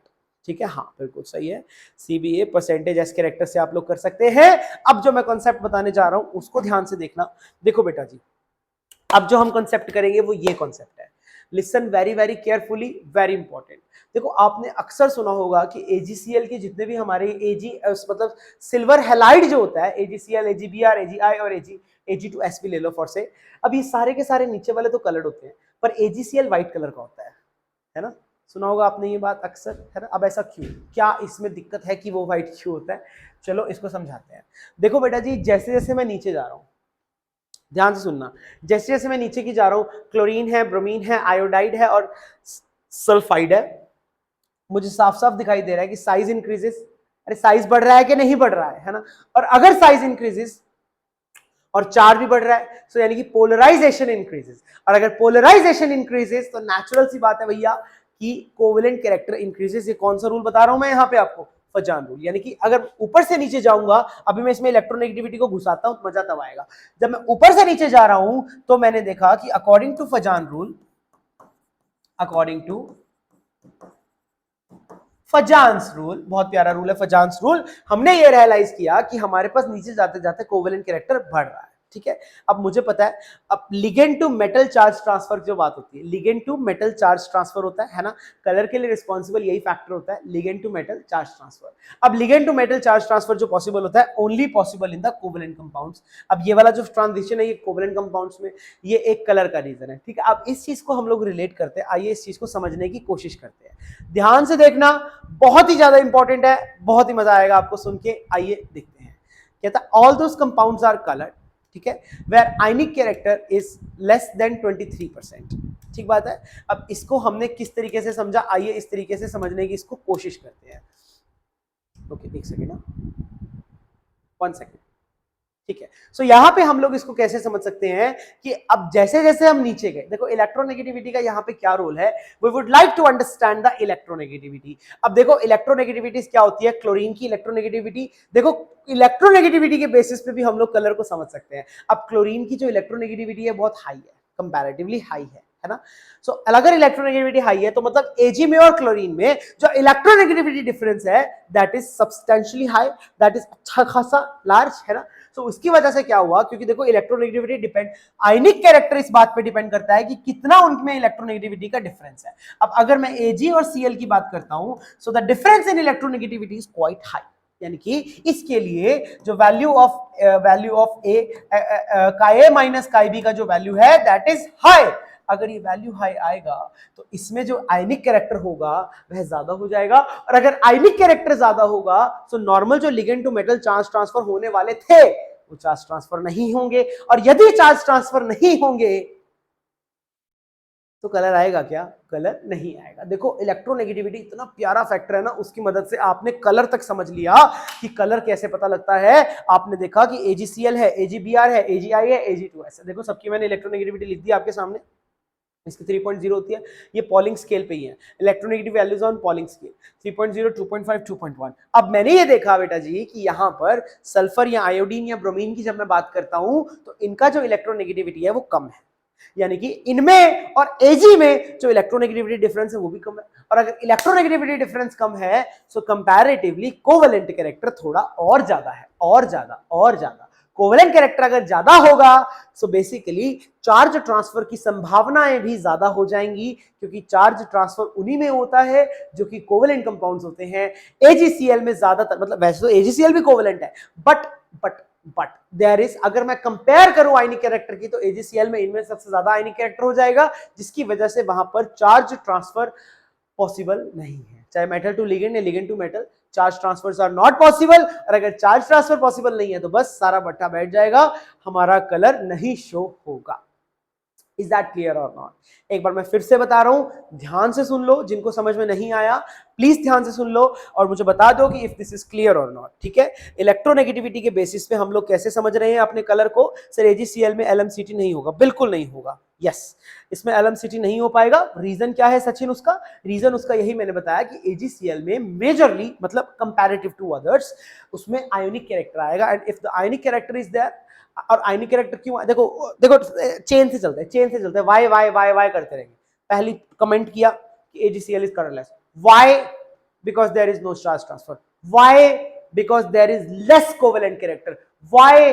Because there is more ionic character. Why? Because the electronegativity difference between Ag and Cl is very high, जिसकी वजह से इनके बीच का जो आयनिक कैरेक्टर होगा वो कंपैरेटिवली क्या होगा? ज्यादा होगा। Just give me a minute and then we will proceed further. Okay.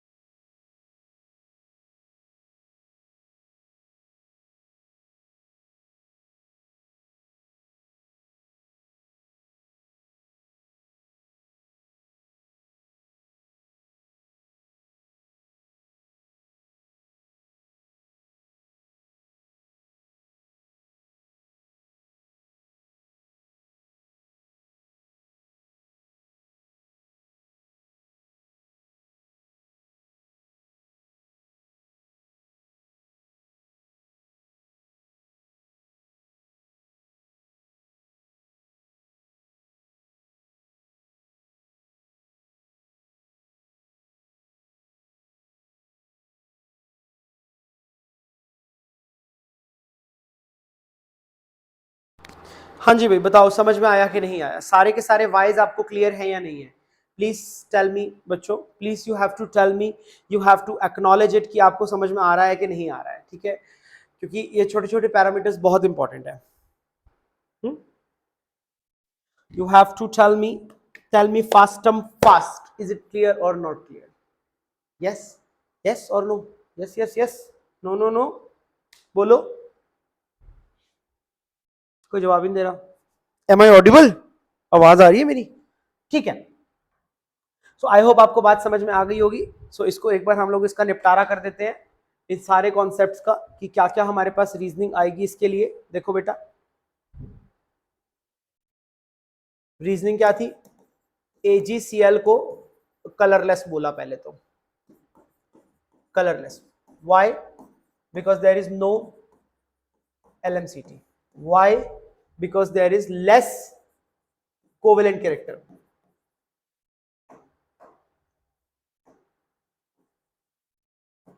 Covalent character, less covalent character. Why less covalent character? Because the difference in the electronegativity is, difference in electronegativity values is comparatively high. Why?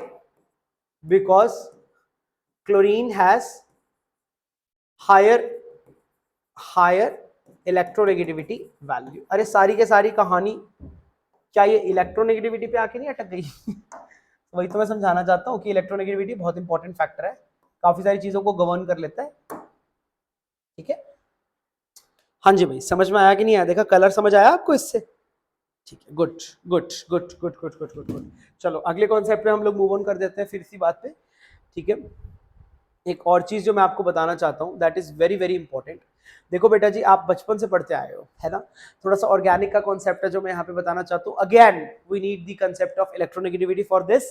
चलो देखो, ध्यान से देख लेना, very very important. Sir इस relationship से आसान हो जाएगा? सर हाँ, बिल्कुल आसान हो जाएगा, बिल्कुल आसान हो जाएगा। ठीक है, ठीक है बेटा। So basically what I am trying to say is, next चीज जो हमें यहाँ पर समझनी है, देखो आपने पढ़ा होगा कि ऑर्गेनिक रिएक्शंस में दो प्रकार की न्यूक्लियोफिलिक सब्स्टिट्यूशन रिएक्शन होती है हेलो अल्केन पर। एक तो होती है SN1, एक होती है SN2। सुना है ना? सुना है कि नहीं सुना? सारी जिंदगी तुम यही पढ़ते रह गए। मान के चलो ये टेट्राहेड्रल मॉलिक्यूल है, ध्यान से देखना, मेरे हाथ में टेट्राहेड्रल मॉलिक्यूल है इस वक्त। ये जो है लाल रंग का मेरा न्यूक्लियोफाइल है, यह है एक टेट्राहेड्रल मॉलिक्यूल है। ठीक है, इसमें मान के चलते हैं ये जो काले रंग का है, ये काले रंग का, काला नहीं लेते, पीला ले लेते हैं, लेट्स टेक पीला, ठीक है। यह मेरा एक मॉलिक्यूल है, एक हेलो एल्केन है, दिख रहा है तुमको क्लियरली। अब इस हेलो एल्केन में मान के चलो कि ये काले रंग की बॉल जो है वो कार्बन है, यह मेरे 3 ग्रुप लगे हुए हैं, ब्लू ब्लू ब्लू, और ये जो मेरा पीला वाला है, पीला वाला मेरा हैलोजन है। ये लाल वाला दिख रहा है आपको, ये लाल लाल सी चीज दिख रही है, ये लाल लाल सी चीज मेरी न्यूक्लियोफाइल है, ये न्यूक्लियोफाइल है बच्चों। अब ये न्यूक्लियोफाइल का काम है SN2 रिएक्शन करवानी, और बचपन से पढ़ते आए हैं कि अगर ये ऐसे पढ़ा है या ऐसे पढ़ा है तो SN2 रिएक्शन के लिए हमेशा जो न्यूक्लियोफाइल जाएगा ऐसा पीछे से जाएगा और इसकी बैक साइड से अटैक करेगा। नहीं पढ़ते आए वो आज तक, है ना। मुझे बताओगे कि बैक साइड से अटैक क्यों होता है? एनीबडी एनीबडी कि ये बैक साइड से ही क्यों अटैक होता है? सर बताना मुझे आंसर। दोबारा से क्वेश्चन पूछता हूं कि यहां पर गए, यहां देखा हमने, यहां पर एक सेकंड ना,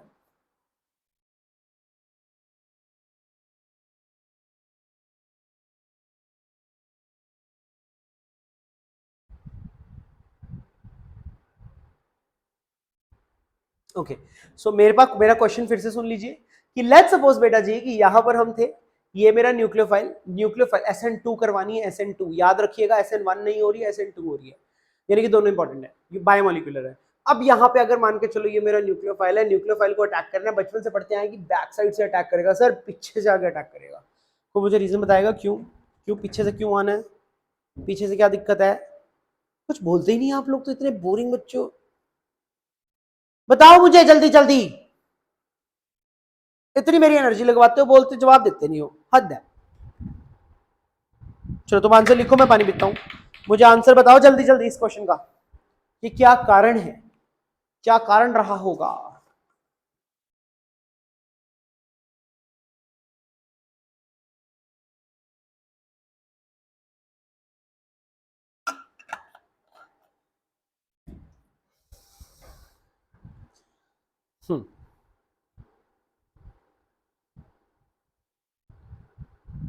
ओके सोहेल,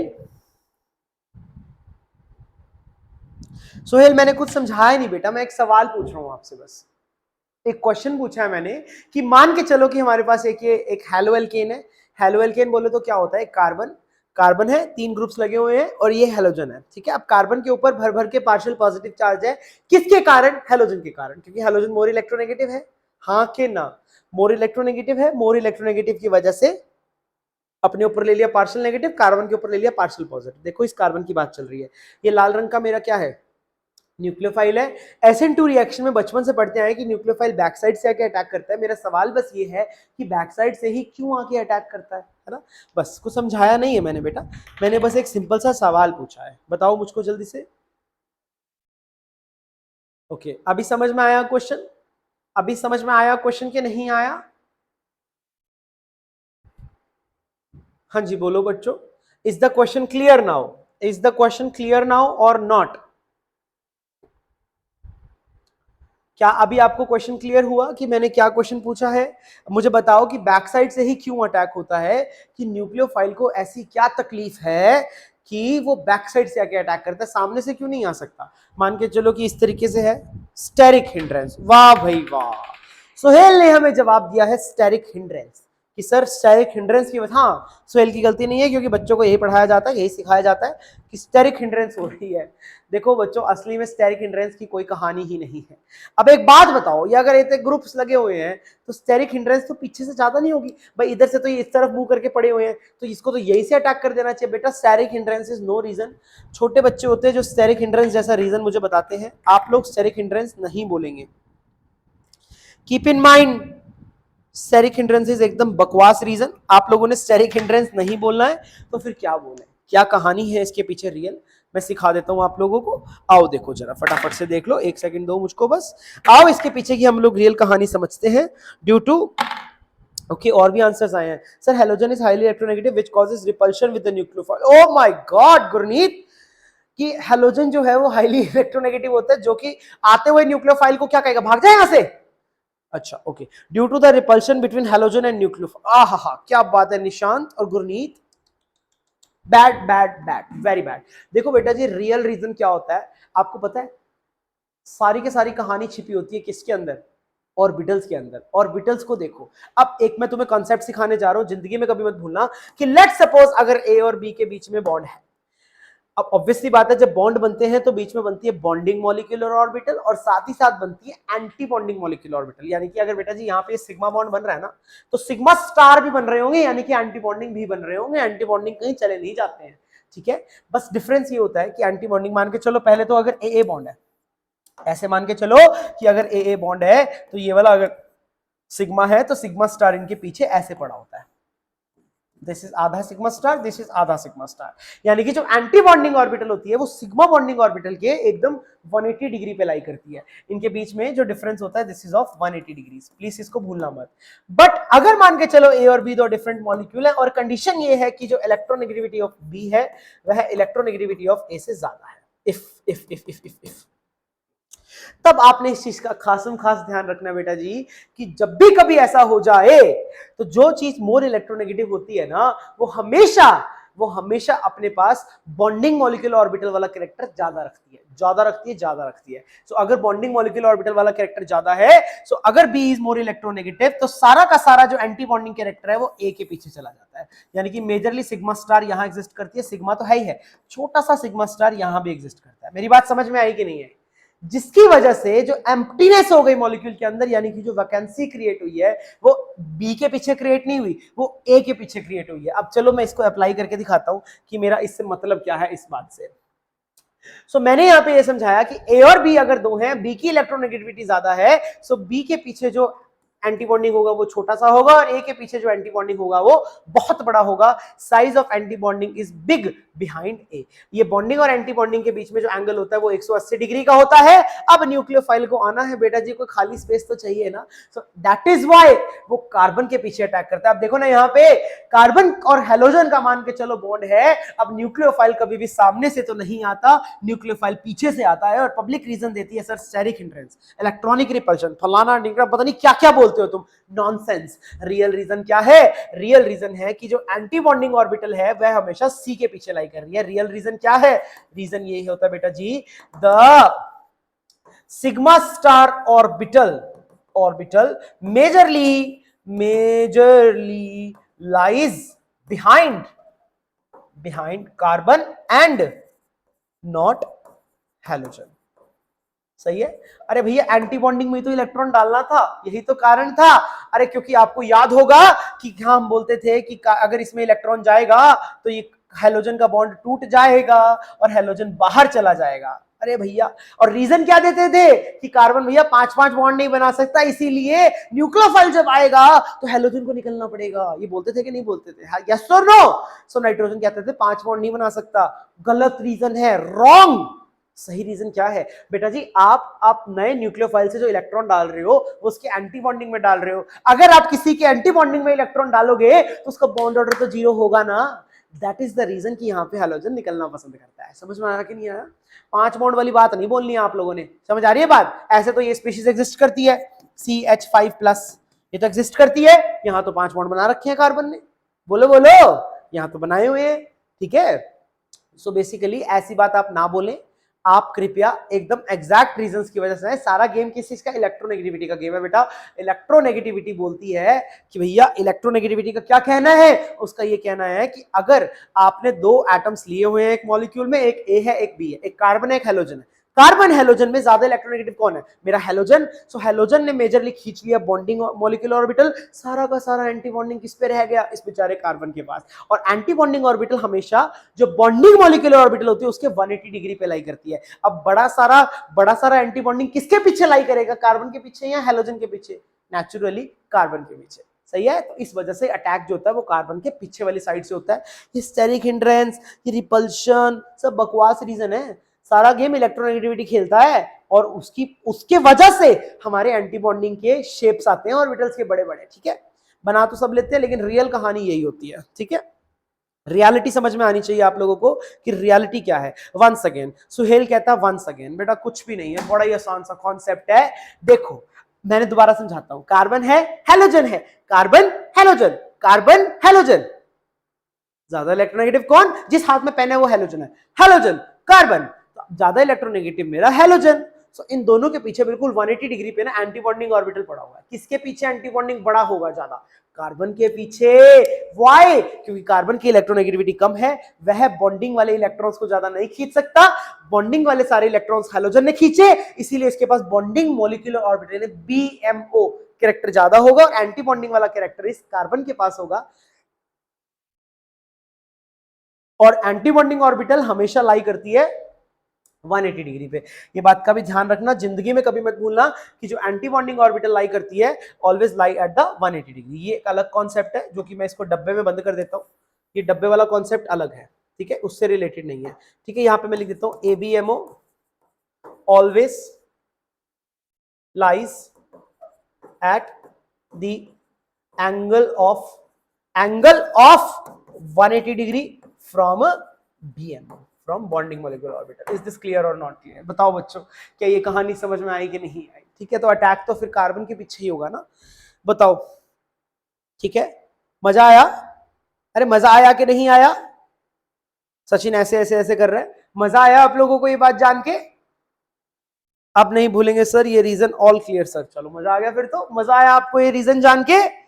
पढ़ा करो भाई, कभी कभी किताब भी पढ़ लिया करो। देखो यही तो फायदा कोचिंग लेने का, आपके पास किताब पढ़ने का टाइम नहीं है, हमने पढ़ रखी है, इसी बात के पैसे हैं, वरना हम भी आपके जैसे हैं, सिंपल।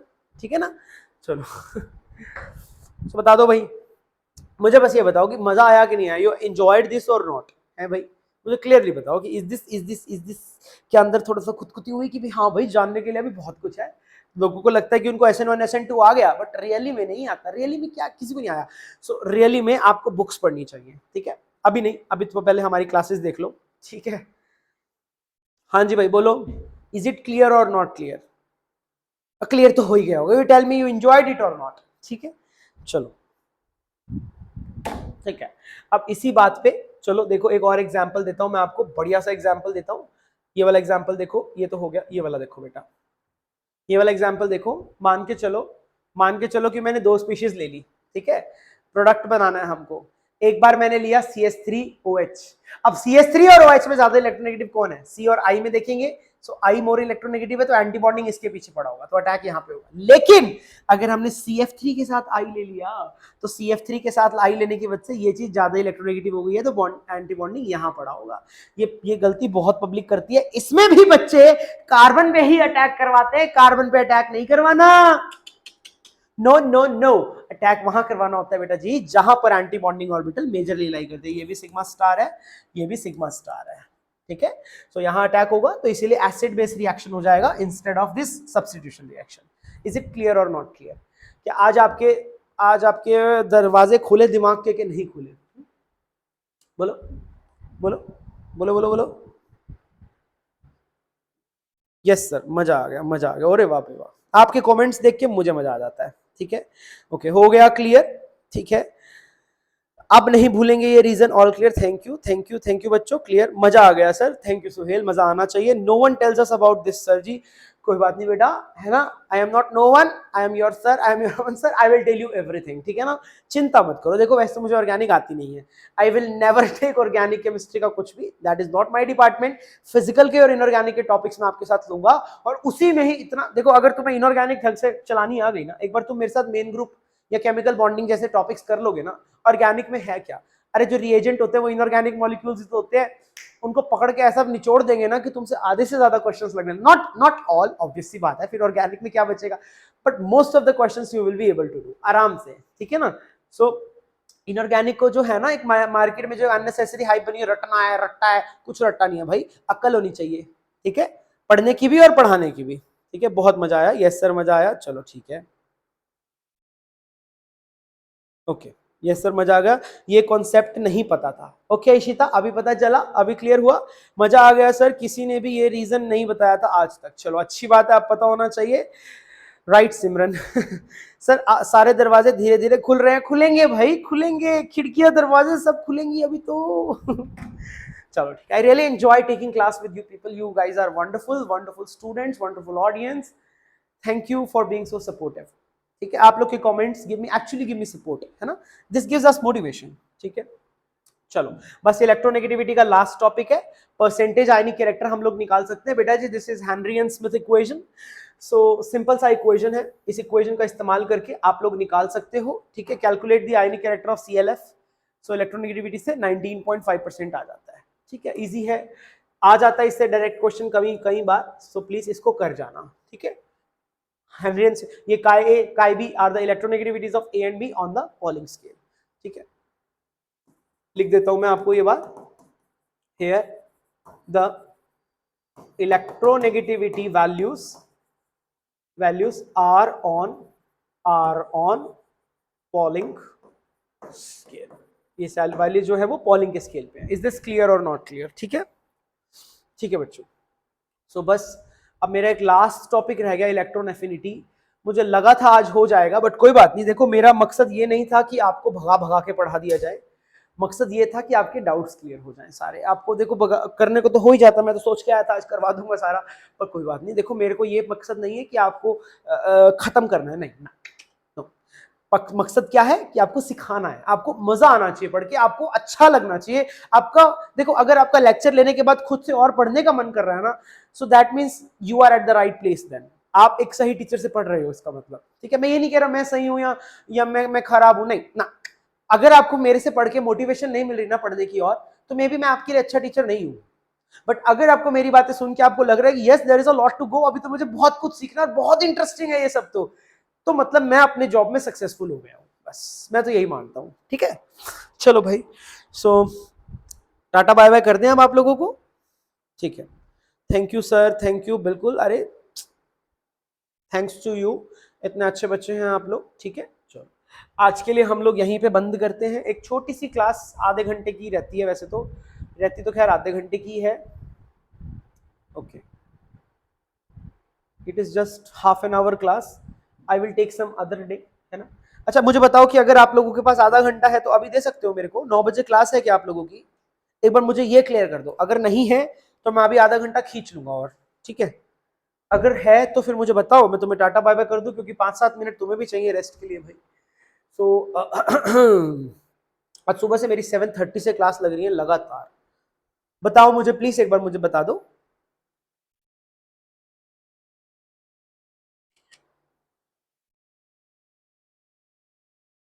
टाटा तो ठीक है सचिन भाई, ये बता दो कि क्लास है या नहीं है। Shall I take it more class और मैं बंद करूं अभी क्या? अभी बस मुझे एक बार ये क्लैरिटी दे दो, करवा दूं थोड़ा और के बंद करूं? क्लास है सर, चलो ठीक है, फिर तो नहीं खींच सकता मैं, है ना।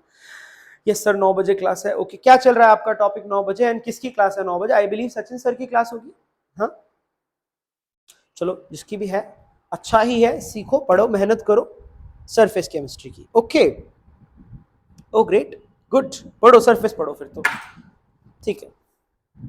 हाँ जी सर, सचिन सर की क्लास है 9 बजे, हाँ ठीक है बेटा जी, ठीक है, ओके। सचिन सर मेरे भी गुरु रह चुके हैं, I have a huge respect for him, he is a wonderful teacher. बहुत मतलब आई रिमेंबर कि जब मैं सर से क्लासेस लेता था, it was a wonderful experience for me as well, है ना। सो आई बिलीव कि it is same today as well, है ना, और मे बी बेटर। सो आपको बहुत सीखने को मिलेगा सर से, ठीक है। बहुत वास्ट है उनका नॉलेज, अच्छा पढ़ाते हैं, बहुत ही मजा आता है उनके साथ, है ना। सो मैंने बोला ना, जितना भी हमारे पास कंटेंट है ना, जितना भी फैकल्टी है, एकदम बेस्ट है आप लोगों के लिए, ठीक है। चलो bye bye guys, thank you so much, see you tomorrow with a new topic and yes with this remaining topic, and इसी तरीके से हम अपने सारे के सारे लेक्चर्स एंजॉय करेंगे, ठीक है। चलो थैंक यू बच्चों, बाय बाय। दिल बना दिया मैंने आप लोगों के लिए, बाय बाय।